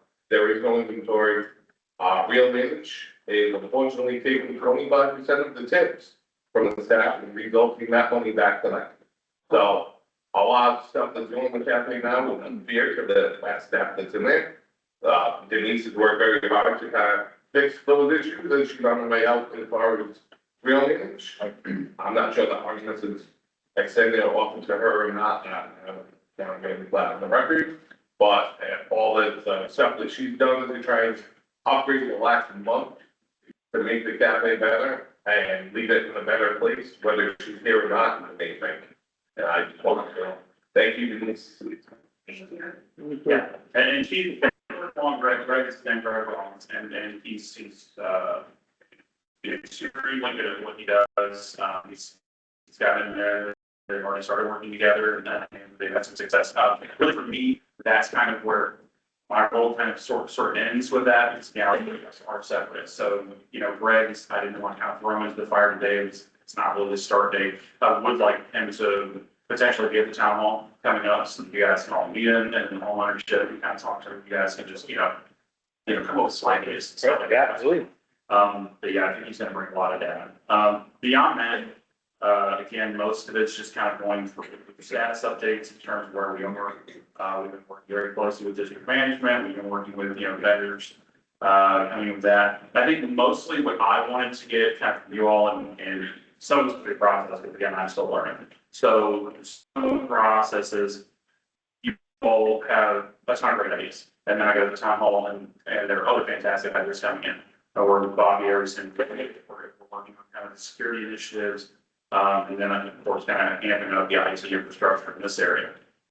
With respect to kind of outside projects, whether it be center, circle, whether it be all and stuff, rather than just getting a ton of, very general quotes, what I'd like to do is, as kind of you're seeing with Karen, how she's got some renders and some things, I produced some renders. I'd like to, whether it be in these meetings when we don't have such a full schedule in the future, or if it's in a town hall, you're not making a decision, but I'm just seeking further guidance from you. So if you say, here's what we'd like to do center circle wise, let's kind of hash out and talk about some ideas and give me some better directions. And obviously we're in pleasure of you all, and I'm gonna make sure that I'm not wasting your time when I come in and say, here's a bunch of quotes, and some of them kind of meet your expectations, some don't. I want them to be very accurate to what it is that you're looking for. So just anytime if you guys are thinking, what are your A priorities? So just now, aside from what we're working on, what are maybe 3 A priorities that you all have that I can start working on? What's your vision for that? Well, that's something we've done in the past. I don't think this board's done it, but Karen and the previous board did. We sat down in a board meeting and we all kind of discussed for, 20 minutes, half hour. Hey, this is what I'm thinking, hey, this is what I'm thinking. At the end, we figured out what those top priorities were. And then we asked that board members give direction for the next month outside of the meeting, or ask that other folks be received or worked on. They kind of give you that free time to sit there and work on those 3 to 5 main core projects, right, to bring a solid presentation before the following. Okay. About the restaurant, I have a few things. One, have you guys did any SWOT analysis? What was that? Sorry. SWOT analysis about like the bigger. SWOT test. Yes. Because now the board is taking over both. I don't, like I'm not skepticism about like the board managing the restaurant because they can have bandwidth or like, much needed to pay for that. But I think doing a SWOT analysis gives a picture of like, what is doable, what not doable. Number 1, number 2, cost analysis. That also will be cost analysis. And if this is a resort like this for us, or like the seasons. So how are we managing the downward sales, how we manage and that's what I'm doing. Yeah. those also needs to be, taken into consideration also price point. You also should have a price point and then, you know, we are imagining that even, the restaurant business is going to be $1, but I do see that I ran a convenience stores and I've like about 10 convenience stores. Some of them have a restaurant and then a restaurant which could be application. Right. So they're on the sort of carrying, but we've done that, and I'm doing it every day basis also. So especially when this kind of resort time, the inventory, how you going to manage inventory is going to be critical. Okay, a lot of upfront cost. We have the budget allocated, set aside for 3 months to 6 months at least, because we're experimenting. Initially, the cost of the labor and the monthly acquisition also, the labor acquisition, and second, the inventory. So you have to keep that in a properly guided budget. Without that, we kind of like, we get into trouble and eventually it's going to become a failed intervention. Right. Yeah, I would actually say, echo on saying, of everything that we have, while the front gate is a big issue, I think the cafe is a first kind of venture where we are now, our next are on the line. If we get it right, man, we've got funds to spare on all the things we want to build. If we get it wrong, it can get very, very ugly very quickly. And so I think putting in the time and resources to make sure we get the cafe right and run it in a good way, that I think there's a lot of problems we need to work out. That's one. I think the front gate's so good. And then I would say anything from the front gate to the amenity center would be maybe kind of like you've got some stuff. Yeah, go ahead. Something that we need to review this with Supervisor Boissard. We're going through the liquor license process right now. We're gathering documentation, seeing what timeline for applications. So we don't have accurate timelines on when to expect when our liquor license will be granted. And I know we have a transition set for October. Right. So that's something that we need to consider. If there's a chance that the process is an extended period of 2-3 months or 1 week, we need to be prepared. And a couple of other things that I was working with Supervisor Boissard on is the cost analysis that Supervisor Nealon just brought up for Joe is something that we need to look at, because to Supervisor Boissard's point, we're going into slow season, and now there's a chance that not only are we going to have to carry F&B costs of food and beverage, but additional labor for the staff. So that's something that when we originally had discussed with Artemis, I don't think we prepared for additional staffing expenses. And that's something that we were discussing. It could put you in a negative. Please. So, me and Brian had a conversation on the phone, actually, we had one conversation yesterday about a couple of things, but one of my concerns is the cafe. I brought this to Joe, I said, honestly, in my heart, I feel that we need to RFP it. And I had one discussion with Joe about it, because my concern is that we go to close time, it's October. October, November, December, January, we need no money here. And right now, we don't know if we have a liquor license. Restaurant license, those are separate required licenses, so I want to make sure that they're both being pursued. Well, you don't have an expression for hyper? No, they're all currently under Evergreen. Yes. So this is all stuff that we haven't. Yeah, so that's why we Something about top priority and So, it's probably should form a committee. Are we working with any agency to get the licenses? That's incumbent on your management staff. Yeah, so have you looked at the food license yet? we're working on the liquor license. This is new news to me about the restaurants license, so we can add that to our. We talked about that. Real quick, there's a comment in here. Okay, so I think that we need somebody who's got experience in restaurant and bar operations. And if he's listening, he's probably gonna be really pissed off. But Herbie Lane, he runs bars and pubs, and he really knows the restaurant business. I think it'd be great to lean on somebody who knows what they're doing in this realm. The other thing is that every business and every restaurant, the reason why 90% of the restaurants fail is because they're not well funded, because the first year is always going to run at a loss. I think we need to take that under advisement. We need to understand and be patient that this is a long-term endeavor for a long-term benefit.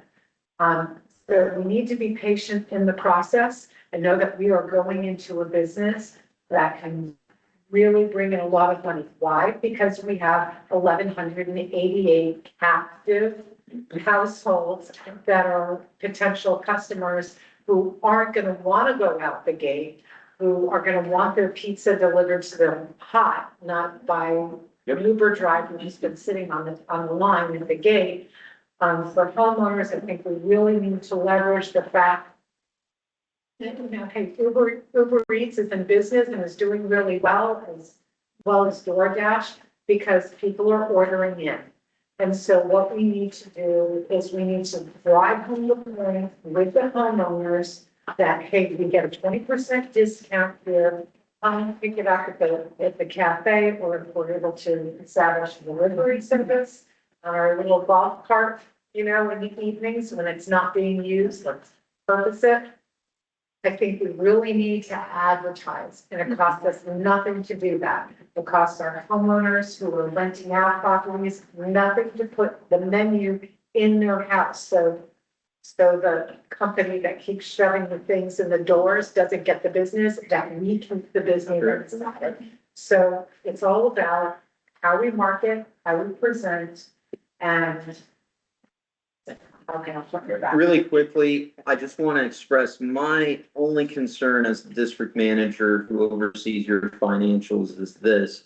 I think the concept is great. I think the idea was good. I don't know if we're prepared, and my fear is that we're going to dip into funds that we don't have that may affect the other aspects of your budget. So, I don't know if we a long-term plan so we can have all these things in place. That way, hey, in spring or summer, we got our licenses. This is what it looks like. Well, I didn't get to finish my statement earlier, and no, that's fine. We all kind of jumped on each other, so it's cool. When we spoke, there was stuff that you didn't even realize in the contract, staffing and everything, that the contract's a little confusing. When the Artemis came here, I had a long conversation with Bob for hours about this contract. It seemed as if it was really set in stone and solid. We had good fundamentals. I've had conversation with Sandra and Diane Braswell from Artemis. They've assured that they can do it. It's not a question whether they can do it. My question now is, your concern also, do we have the funding to do this? Now, we don't have a restaurant license at the moment. We don't have a liquor license at the moment. If we bring in third party right now, they already have their own license. We don't have to. This facility would need to be licensed, Yes. not somebody bringing in their own licensing. So regardless with transition, someone is going to have to get both the restaurant license and the liquor license. It would, realistically, they will pass through that cost to you all. Let's be honest with how things actually work. I think it would benefit the district to be the license holder for the restaurant and the liquor license, because it gives you the flexibility to utilize vendors like puzzle pieces on your license. Right. So I would, as council, recommend that you continue to have staff move forward with having the district be the holder of your restaurant and your liquor license. I will also say that I am very happy to say Diane Braswell, the CEO of Artemis, and I did come to an agreement on an F&B management agreement. So we do have a form of F&B management agreement that would require them to provide you all with a management plan within 30 days of their start date that addresses the concerns that you listed, as well as a few other things that we've encountered in districts that we have F&B management agreements in that are highly monetized. Within that 30 days, It's after the effective date. So once they get in and get started, so you'd be looking at your November meeting since they start October 1 theoretically. You call the county commissioner's office and ask about it. Mhm. They say from 60 to 120 days. And I get let them know that it's falling from the community development district. It's a very general question. I said, hey, how long does it take generally for a community development district in Polk County to obtain a liquor license? I was told 6 to 120 days, that's based on what you have. Okay. Currently, we only have one manager here who seems like he's solid, he has a great plan from the brief conversation I had with him. Mhm. But realistically, we're not getting that open October first. We don't have a food license, we don't have It does not sound like that at this point in time. so I think we have to be realistic and look at and say, date of, plan on November 1st, the grand open for the cafe. I think that if we go into this and we say October 1st, we're gonna open, and we got all these staff on board, I think we're really gonna shoot ourselves in the foot, even though we don't know if we're gonna have a license or not. Yes. So That's can 30 we days. extend the transition period We could add, until we have? We have provided notice of termination to we can, We could ask. certainly ask to extend and do a month to month. Yeah. They can win that. Yeah, I think solution for this, Sam had a great idea this morning, which is, we kind of have liaison position so far in forming a committee, which can be, that is public record. It has really go, this sounds like a perfect place that would, They have to Fit. notice their meetings. It's the same, Yeah. exactly, Sam knows. So it's the exact same as a board meeting. It's just the board would appoint specific individuals, give that committee a specific task. Those specific committee members would then be subject to the same sunshine laws. Their meetings are subject to the same sunshine laws, so they have to notice in the newspaper when they're meeting. Reasonable notice, publish an agenda, take meeting minutes that would then be brought to this board, and they would then bring recommendations. So their emails, text messages, all communications, same sort of situation, sunshine law. You all would be their oversight board. And so similar situation, no private conversations between your committee members and your board members about committee matters. And also ultimately the voting decide with the full board. Any committee recommendations should be voted only by the full board. Correct. Council has no power to vote on anything. They can only bring you the recommendations. After consulting with the members, like entire city community, and then they discuss in a public forum, then they bring the recommendations to you guys, and then eventually you will, we all decide as a board that we consider good or bad recommendation. That's I mean, is that something, Joe, can you, Sam, work, and can we put this together? It sounds. They have to be appointed, individuals must be appointed by the board. So it'd be something that you could absolutely work together on, solicit resumes of interested. It sounds like we don't have a lot of time. So, can I appoint Sam? Or do you want to do it? Can I appoint Sam to be the head of a committee for the cafe? We can have one committee chair, committee vice chair, if you're looking for only two, looking for three, one secretary, so all the three can like record with the job. It has to be someone else has to be there. Always in the meeting. And it does have to be appointed by this board. Each of those members would have to be board appointments. So just keeping that in mind, it wouldn't be appointing Sam and then Sam selects his other members. It has to be board appointments. Yes, sir. So right now, we don't have an executed contract yet. I have it ready to be executed. No, sir. I got the information from today. Right now, we don't have it. That's false. So, Your termination for Evergreen is effective September 30th. That's their last day. right, So you do have a vendor in place through September 30th. to stay, and you legally stay on another. And I was just talking to Savannah about this. We would do a month-to-month lease with them. So it would be a 30-day, lease, and we'd ask the board each month, do you want to renew? Do you want to renew? And if not, then it's a 30-day termination. So we would have to change the effective date on this to November, or? My recommendation, this is not necessarily legal, more procedural. Keep them on board until Artemis and Rosetta have your licenses in place, liquor and restaurant. And as soon as that's in place. 1 minute break while you fall on the agreement to see if this is a viable option before we end this meeting, because Sam has to leave at 1. Great. And I don't want to leave this meeting at 1 o'clock I can- There are resolutions like that, Fantastic. We could, So first. Can we do I think so. a 5-minute break, 10-minute break? Give, maybe give me 10 so I can find the correct contact information and. Take a make this- recess at 12:04. We'll be right.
All right, the board has returned from recess at 12:20 PM, resuming our conversation for the cafe. So legal updates regarding the call. I tried to call their main line. I could not get past their firewall, folks that would not connect me. So staff here gave me a direct number. I got voicemail. I left voicemail. And I sent an email to Chris Perez, the person I was trying to get in contact with, who the termination letter had been previously sent to by management. I have not yet heard back from anyone. Okay, But- sounds good. I'd like to throw in another possibility is that Irma Lou, who used to manage our cafe, she does have a license. She operates a restaurant in Toscana, another community just down the street. She knows our operation. If Real Manage says no, perhaps she can step in with her license. She would still have to be licensed for this facility. Oh, so it's for the facility? Correct. Yes. Yes, ma'am, unfortunately. So we failed to come to, we definitely bring them the next 20 minutes, which is how long we have left before we're getting. You as a board could authorize staff and the chair to, if we are able to negotiate a month-to-month agreement with your current vendor who has the license for this facility, between now and the next board meeting, staff could be authorized to prepare and your chairman or vice chair to execute. All right, had a motion from Supervisor Nealon. I have a second from Supervisor Boissard. Directing staff to work with, Real Manage on a month-to-month contract and bring further updates to the board. And I will ask the legal counsel, obviously, review everything. And Well, right, it'll be the same. that we've had with them currently, obviously, we want to make sure that it's a legit month to month. And the current term that we have. Yes, sir. One quick question, what kind of liquor license are we pursuing? So right now, we've reached out to the county. We've stated that we are the CDD. The CDD has taken over amenity, Catholic services and management. We are attempting on behalf of the CDD to extend our liquor license. What is the process and what are the applications and documentation that we have to present? We're in that part right now. Also, because you know that we have two different, especially three, but primary two licenses. One is C3, which covers the hard liquor also. The other one is only beer and wine. Yep. So please find out. Yes, and we'll have further updates hopefully in October. for Yeah, you. so did the last motion, can we vote on it, or do we need? All in favor? I Opposed? Motion carries. Okay. Can I Back make that to, second, another motion? sure. When this one's done, I'd make a motion that we start, a committee, specifically for cafe management. I'd like to nominate, Sam to be on it, Alvin to be on it, myself to be on it, and Joe to be on it. With meetings to happen,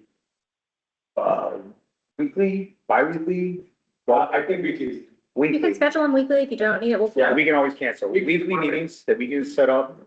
They'll need to have at least 3 of us in person. We'll figure it out. There needs to be 3 of us there to meet quorum. That's it. And we'll get dates over to you to advertise as soon as possible, and we're on our way.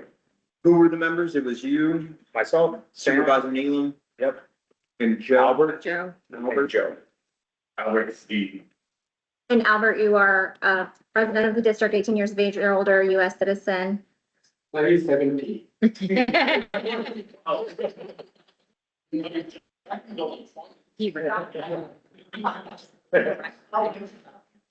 I have a second to that motion? Yes, sir. Second from Supervisor Nealon. All in favor? I Opposed? Motion carries. Back to the general manager if there is nothing else to add. No, so again, the only thing I'll add to that is, again, from artist's perspective, again, and I'm not saying artist's perspective, we did partner with you all. We brought in Greg because he has a specific history and kind of concept launch. He's got a lot of experience in that. Artemis's commitment to you all is that we will fund this food and bev manager until the licenses are here, until everything's going. And that will not be a cost to the CDD further.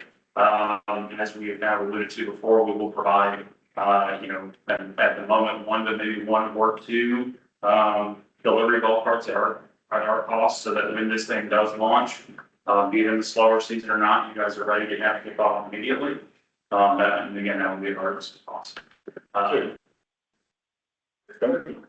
Anything else with the board? That's all I have. Once they have any other questions. Board members, anything for your general manager at this time? Okay. No, I just want to appreciate it. We've had long conversation recently, and I appreciate it for the time and, you know, his due diligence and actually getting the community where we need to be. I think we've invested a lot of time. There are a lot of comments that I get that, hey, we went to the club up being see Joe. I want to show you that in talking to Joe, that even though that Joe see Joe sitting in that seat, and I go, oh, that Joe is working for this community and remind people that we only pay Joe 30%. So he still has 50% obligation to the HOA.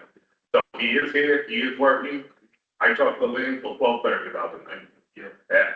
I don't know any other manager, I'm a Superior company, and I deal with property managers consistently. I don't know one manager that works in any property that I have, that I can call at 12:30 at night, and will actually work on the situation, or repair something, or actually get the motion to move. And also, because of the body causing problem in the maybe start with like you got to calculate as No, yeah, that was amazing. I echo that. So, great updates. We're gonna move on to the aquatic maintenance updates, just some updates for the board. I'm working with Supervisor Winker to coordinate an on-site visit with the aquatic vendor in October. So we'll send up a follow-up email, suggest some dates. It And has to be before, because I'll be gone between the middle to the end of October. okay, it has to be before the middle of October. Okay. And Supervisor Winker had commented on this. We are following up with Cook County to see if they have any programs that the CDD may be able to tap into for some free fish, essentially. The fish, are they purpose? What are they? The fish. Yeah, what are they called? I have two products earlier, mostly mosquito fish, which would be. Lucia. Your kombucha. In most counties, we offer a program like that. You're not gonna get a ton of fish because it's free, it's from the government, so they're not gonna be allowed to. You know, we do also offer the fish. I also heard someone bring up algae eaters. Both of those are invasive, so I would highly recommend don't buy, algae eaters, platters, stay away from them. Yeah, and that's actually great. And we'll present the species that they would offer, if any, and then the board could make an educated decision. I don't know if this is off topic or not, but on bat boxes, because bats eat a voluminous number of mosquitoes. Which lot of mosquitoes. So, if we can put those in some of the, the areas that are, and they're very inexpensive, just the boxes, we don't have to actually bring bats. UF has a program actually where we can get boxes. I don't know if you're familiar with the UF program on. Sure. As well, boxes, they are very nice, community for pest management. One downside is the way you're having to draw the bats in, to get the bat guano and essentially seed the boxes so they get that scent and draw them in. So essentially, you need to already have bats in the neighborhood to get the bats to go to the boxes. Back boxes. All right. I don't know. I don't smell them as they drive them. It's originally from Transylvania, I was thinking I can. That's another. Turn it over to the vendors, updates to the board on your tablets. There is digital reports on those. It's under the tablet. We weren't able to put it onto the agenda. This is the. There's mail. One fingers. One, and Supervisor, you can look on with Supervisor Winker on this one. All right. Turn it over. Yeah. Updates. So despite being in the radius part of the year, the water levels in your pond have gone down. Which is odd, just sort of just odd, it just means that we can see more of those grasses that are growing in the pond. It seems like the pond's pretty shallow, you can let them shallow, to encourage plant growth, that's why they're there. But it also means the water heats up faster, grows out in the way. Are the aquifers dropping? Is that have anything to do with it? I've heard, here and there from reports that they were going down, but these are all stormwater retention. So they have very little to do with the actual groundwater. There's everything like that, it's just, they're not holding that stormwater. It has been raining out this way and I'm a little money anymore. Last time you ran crazy every day, you know, it's. We're going through little pockets. It's not like what we have seasonally. I was born and raised in Florida. And every summer, every single afternoon, up until this year, afternoon, 3 o'clock in the afternoon, the sky cracks open, it comes from the east, it comes from the west, and it collides right over us. And, you know, comes with thunderstorms. It hasn't happened this year. And that's kind of what I was thinking as I was going around some, with that, because I, that's what I was thinking, there's the photos, or like, thinking, wow, yeah, the pond's been down, this is odd, just about not be raining out. Our guys are here twice a month, you save on top of it, you know, spray your problem ponds or sprays them. So those plants that live in there, obviously they need water to live.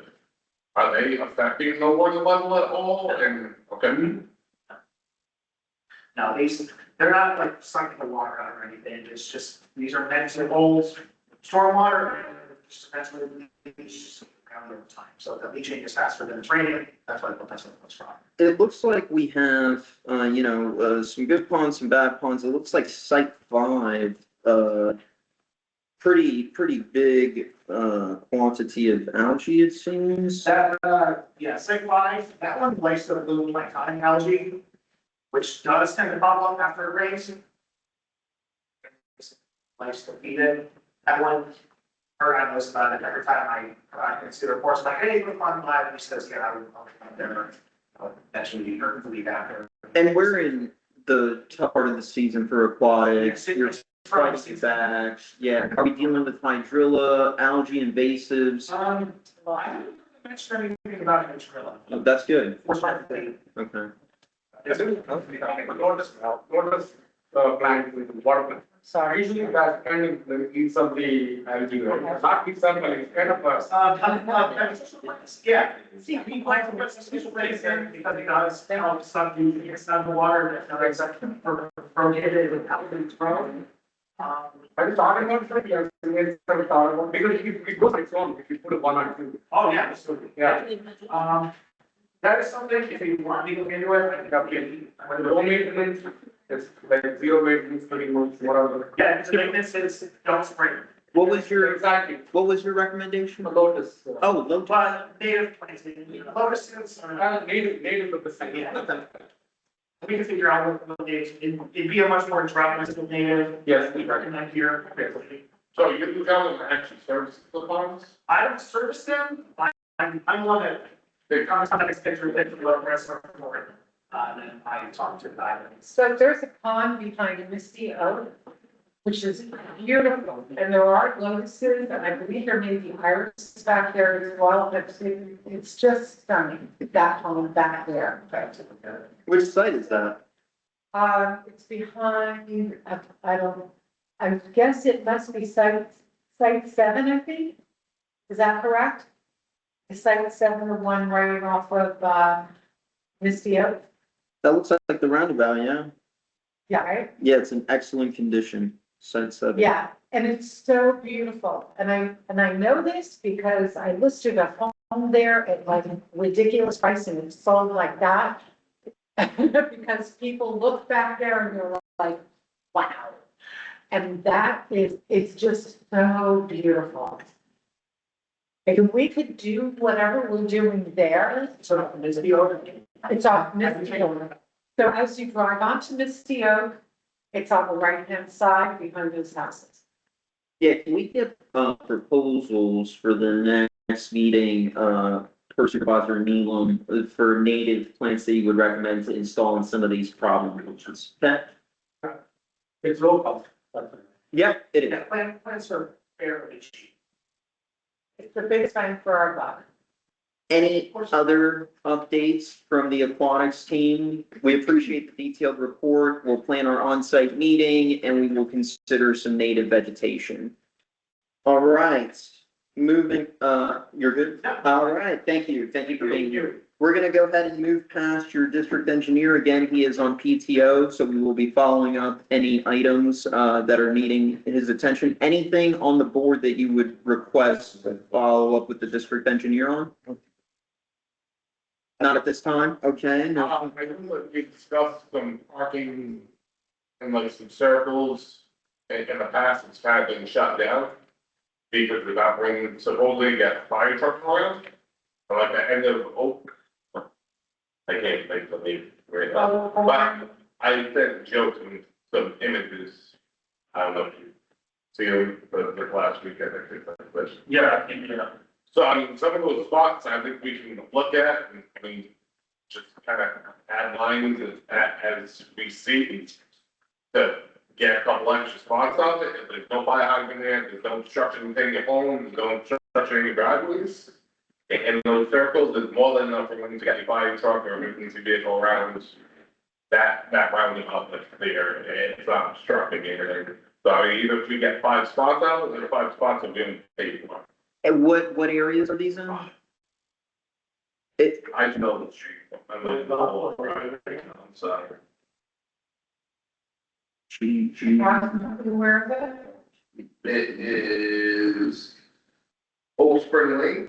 oh, At the end of Old Spring Lane, there's a roundabout.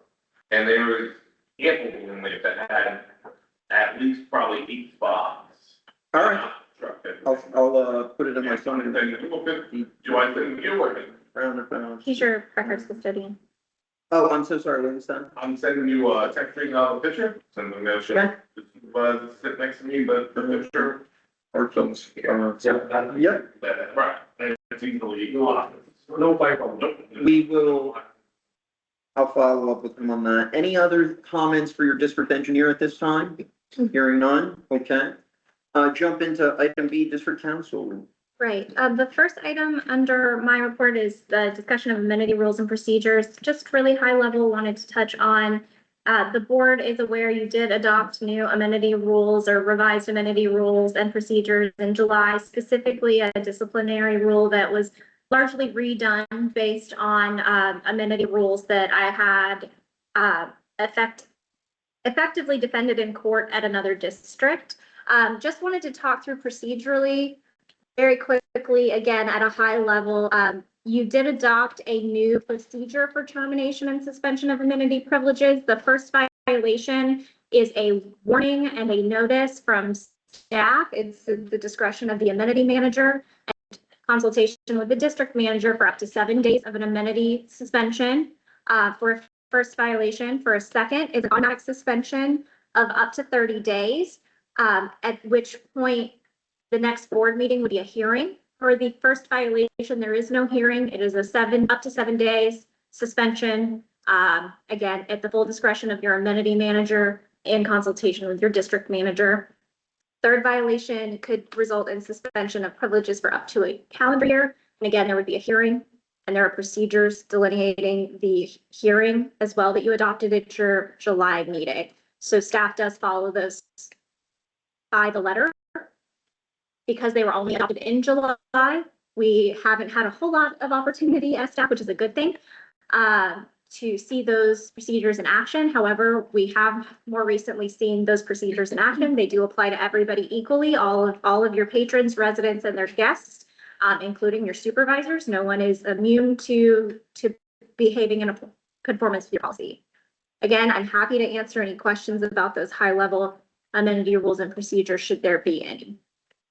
I sent an email to him, he made about some legal. What was related to that? Yes, sir. I know that nobody's about getting equal here, respective from, regular members and board members, however. If the where to stop at such a discussion. The board has to walk on eggshells. I think that needs to be properly taken into consideration because the vendors work at the, discretion of the board administration, and also they hire their staff, right? Their staff is just reports to the rents, right? Especially because of this equation, if the supervisor is involved in any of the things, I think there should be a little bit more, reporting or investigation before calling a shot, because, conflicts can come into play here. I don't disagree. Correct. Right, and also the board members can get some cheeky feeling, whether to, how to communicate, what to say, what not to say. That is never a good atmosphere, when there is a certain degree of a certain conflict in it. But absolutely, I don't condone if that is true, I don't condone that kind of behavior or anything of that nature. That's the reason. I sent a detailed questionnaire to Brian yesterday, asking specific questions. Legal questions, nothing to do with anything, because it's not first, it's more procedural. I'm all about procedures and protocols, absolutely. If you can take a look into that, and also, until the thorough investigation looking at evidence and all, I think the suspicion can be bad if the outcomes are real, because we have just went by the emotion of one person or two persons. There all belongs to one vendor. So I don't know how that is fair. Irrespective, not only for the supervisor, but for the matter. So I would like that to be properly investigated before executing the suspicion. That is my and lastly, I think when it comes to due process, there are certain things as per the bylaws passed by the I'm not the passed by the CDD. Certain things needs to be followed. I think we missed one of the steps, nothing quickly, but we missed a couple of steps and please take into consideration, because I don't want this to become a legal lawsuits between one person, because we are here to provide a good atmosphere for everybody, but we just don't want to get into limbo.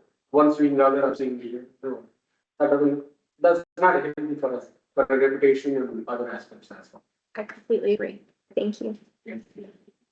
Anything else on this matter at this time?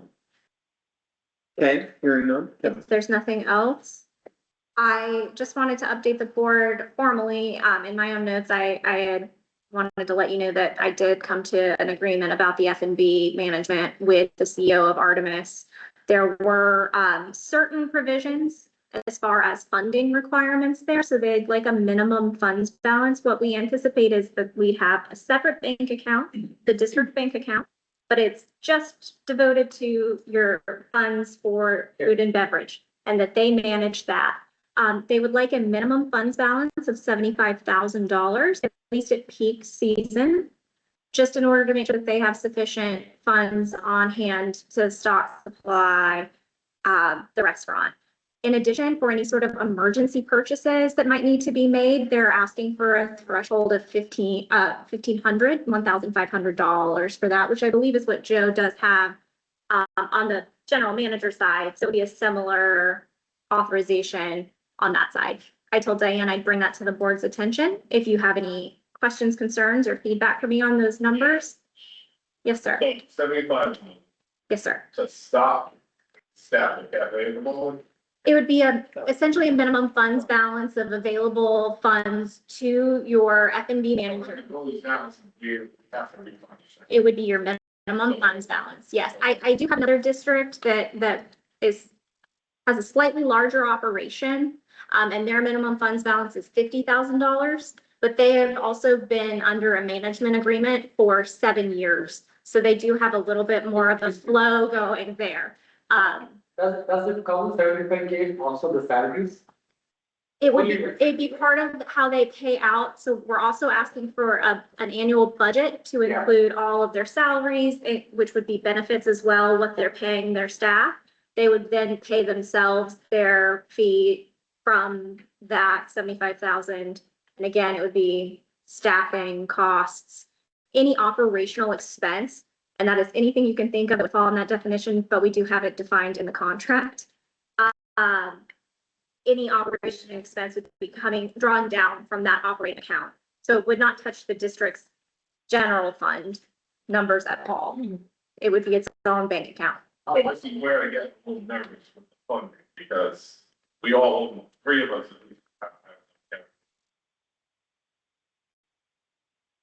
Paying employees and everything, we don't even know what they're paying yet. So literally, we could come in and our municipality, we're on the hook for $500,000-$600,000 worth of labor for the year. And right now, we don't have $500,000-$600,000 in this current coming fiscal year budget. So to push into that, and we may not make any money, according to the cap, till either March, February-ish, when it starts to go up. So if we actually open October 1st, if we're licensed, God help us if we get that license October 1st, and we actually open October, November, December, January, that cafe is not profit, it's $0. So if we come in here now, we have a general manager at 70, 75, just that estimate, I don't know what the mandates. Currently, it's 60,000 for the manager, let's say for village. So they got to hire a manager, assistant manager. We need at least one cook and probably one counter person. That's all the labor that's gonna add up to us. We might hit June and finally start to bail out. We got June, July, August, September, and as September comes down, September 1st, Labor Day, we dive right back down. So without having a set number, it's really off-catching to me. To look at this and go, I'm gonna take $500,000 of district money, because essentially we're giving them 75 now. We're agreeing that if they blow that 75 this month, next month we give them that 75 again. So we just keep replenishing money. There's no end to this until the cafe gets busy and start generating funds, which at that point, we probably give them negative 100 to 200,000. And then we have to hope to recoup this money. And I mean, we have the food products, the alcohol. We may not have alcohol license until the first of the year. We don't know. We have no numbers. We have no time frame. They haven't even filed the permits yet. So they're working on it. The permit's actually filed, correct? Correct. We're working on the documentation of the application. At best, October, November, we don't have a liquor license, generally speaking. But we don't have a food license these next 2 months, generally speaking.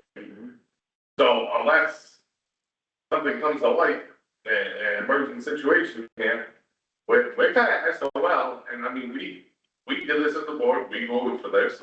I was the first person to vote for it. I thought it was an amazing idea. I think I jumped the gun, and I didn't realize everything that went involved in this. I thought we just moved in there documents, and we got away with it.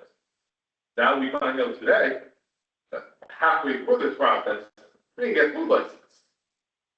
I mean, I think that me as a board member, I think I screwed the pooch here, and I didn't do my due diligence to actually read statutes and all my research into this to actually see what we needed and what we need to move forward. Because right now, realistically, October, November, unless really wants to help us, we're island by ourselves. We're our business. And that kitchen guys sit there and make it fun. And they've already spent money on this, has already spent money bringing a manager in. Now you guys will tell that man, hey, October 1st, we're gonna have a license. Sorry, man, you're our job too. And then we have the cafe that sits there for 2 months, unoccupied, and dwindling down, stuff not being maintained.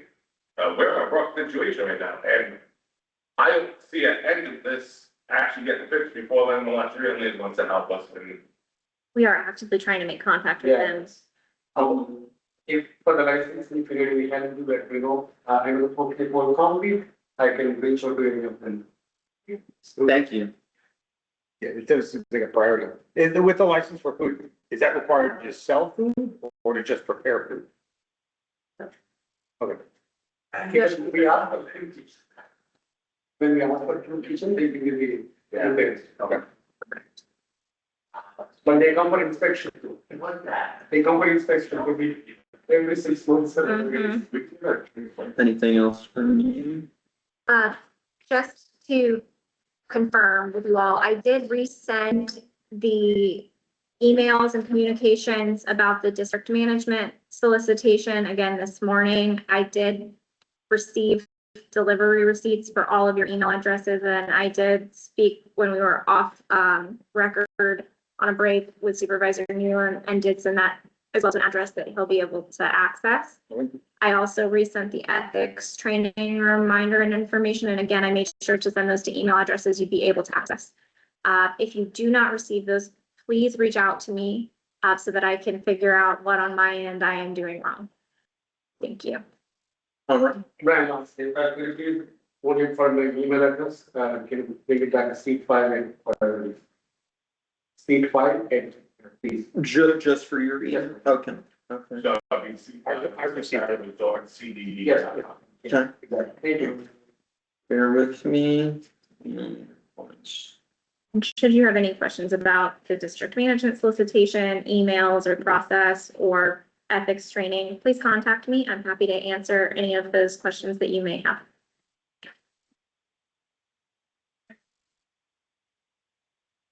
All right. Understood. My marching orders. Anything else for district council team? Any questions? Hearing none, okay. Joey? Real quick, I do know, we had a conversation earlier this morning, and Sam had some concerns about being able to get emails back quicker, faster. Yes. Things like that. Is that something that, it sounds like that was the request that he was making? Yes. Is that something that we can help maybe accommodate for him if there is stuff? I've confirmed a good email address, and so that is something that I will make sure I'm using going forward, and it will always be a top priority to make sure I'm responsive to this board as soon as possible. Sounds great. And I do know there was a lot going on there. Sam's, kind of the bottom line of it is, man, we're here, we've got to roll some stuff. There are vendors that we rely on, that we're paying to help us uphold the level of what we need to get done, which again, I think is also a valid request and, making that and stating that. And I think we're trying to rise all areas together. So, I know there was a lot that was said, but I think that was the message he was trying to get across. I'd like to make sure we can uphold the high standards. And Yeah. We will prioritize. We're past the transition aspect. Now we have everything that we need. These lingering issues are disappearing. They're not going to bite anything. it's great. Okay. Thanks, Jay. Thank you, Brooke. Okay, jumping into district manager. So behind tab 7, just going to review your quarterly website audit compliance to ensure that you are within 88 compliance for your website. You do have that stamp of approval. The Spectrum account that we had discussed, we have been working with the general manager. So our team and Artemis's team is working on. We ran into an issue during the transition for security purposes. There were authorized users from Vesta that we were trying to communicate and get the ownership passed to Rosetta. We have now, I believe, completed that. We worked with Randy this week. So Giovanni, my coordinator, and Randy are working on the final ownership. Once we have access, it will be in the CDD's possession. And we will terminate that agreement so that we could go onto the bulk agreement under the HOA. So we won't have to have this expenses in our budget any longer. The updates on the liquor license we've already discussed, and then board have to update you. I would be on PTO from September 6th through September 24th. It's my honeymoon. We're going to be. Thank you. What was? Just click the arrow. There's no password. Good. Okay. Thank you. I appreciate that. So in my leave, there is a detailed PTO plan report that will give the board, all of my board members, directives on who to contact, who to reach out, email addresses, phone numbers, and everything that you could possibly need. That's going out at 3 p.m. today. That is all I have for the board at this time. Working with you all on the upcoming projects and looking forward to. Just like to say congratulations, and if you want to, Solterra is a great place to go. We're gonna be in Europe.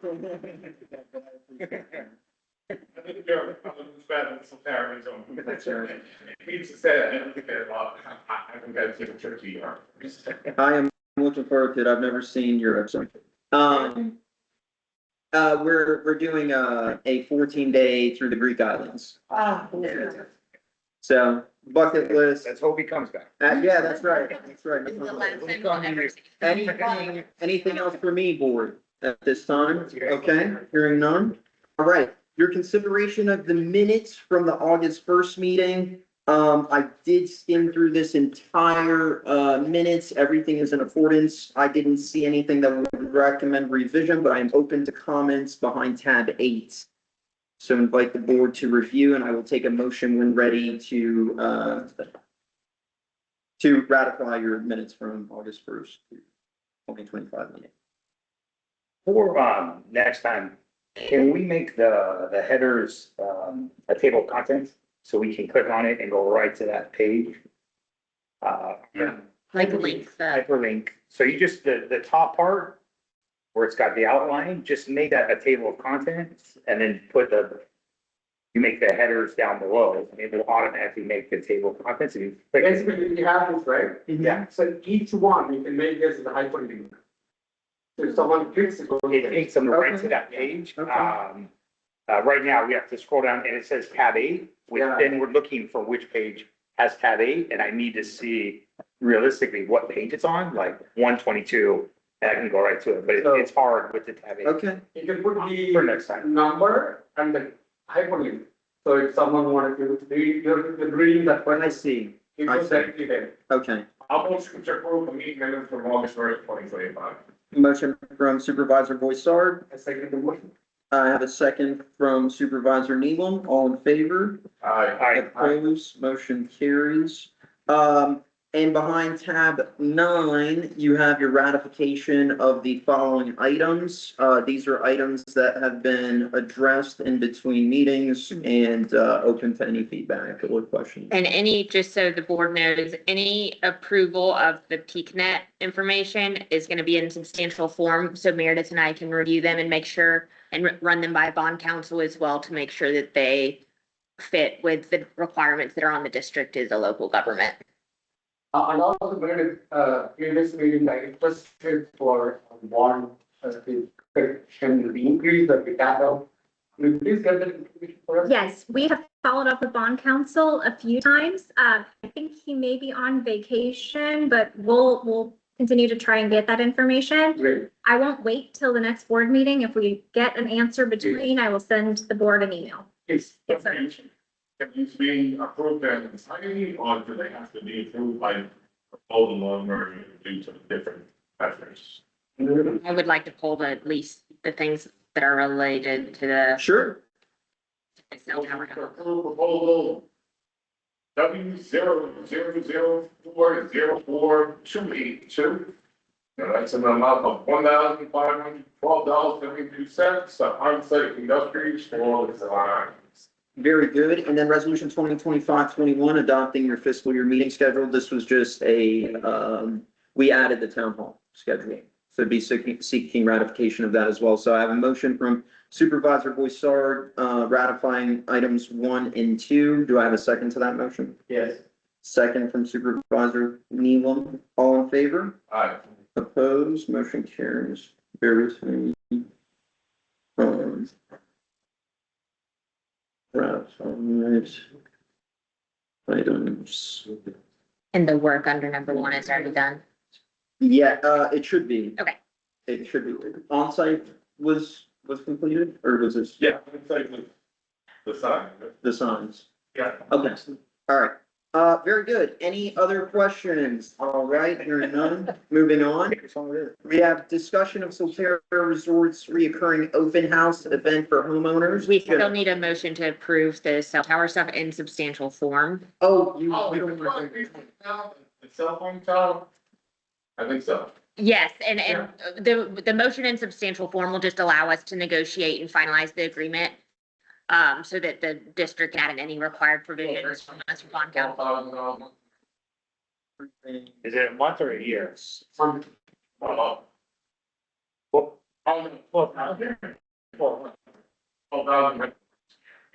shall be going to 90 days, but Do we have guidance for that, like, no time in terms of the rent?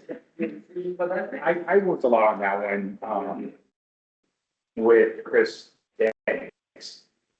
Again, we didn't look at another vendor, but we did look at multiple options. Us buying the tower on our own, us co-buying the tower with them and splitting the profits 50-50, and then just doing all the work and paying us. And I think after looking at it, what they were saying goes into it, both Chris Banks, he was like, let's just let them have it. And they sent us money, we have zero headaches with it, all our responsibility. So, basically, something, But we haven't looked at another vendor. This is the one that Chris Banks, he's been working with them for about 2 years to try to say, can we do it? And he's the one that he found. So that's where I got this thing from. But we didn't look at the second one. But we got as far as we could with one, so. I think we, is there any way that, can we get any other proposal for them once? yeah, I mean, we can certainly do that. I will say, this is to my knowledge of what Chris worked at initially, this is not something that people are chomping at the bit to do. Yeah. Because BNet has to put this in their cost, and then That's right. they're gonna go out and do the heavy work to try to get Verizon, T-Mobile, somebody to come in and kind of latch on to the network. So even when they talk to try to see what other ways to get more money, kind of get cost share, things like that, BNet was basically where they're like, look, if you get anybody else knocking at your door, good luck on that, because they're like, it's not for this to hide themselves down there, for this like general area, not the case. I mean, we can look into it, but again, this, we're talking 18 months from the time the shelf hits the dirt. So if we get other proposals, we're 2 years in the making on this. You know, it kind of, it depends on where you want to be, but, I don't know, it's obviously. What work can happen when you come? So which will go with this person, but at least we get an opportunity to kind of, either getting any other proposal or just, hey, boss, we're not interested at all. Right. Just have it, figure out. Okay. And I do want to point out that this is in the packet of documents, there's an option to lease. So once these things are executed, they're not necessarily going to go build it immediately. There's this option to lease and they will pay us the option amount until they decide to exercise the option by constructing the tower. So, and They go and it, get the things. So there's no upfront cost for us. Yes, we pay all the money, we get a small amount, they do all the rest, and it's long-term reward. If it's as well. I said, like the, we need to talk to the lawyer. You already spoken, like, how many vital options to add it out there? We had the district engineer look at it on the site, he worked with them, they put together a proposal. So I mean, it's kind of baby steps along the way, and we've. They're running a site study, they've done everything. and Meredith and I have, They've had the right access for. Yeah, I saw it. Yeah. There's an entrance from there, on the back, not the front. The entrance going from the back of the center, something. And I think they said with the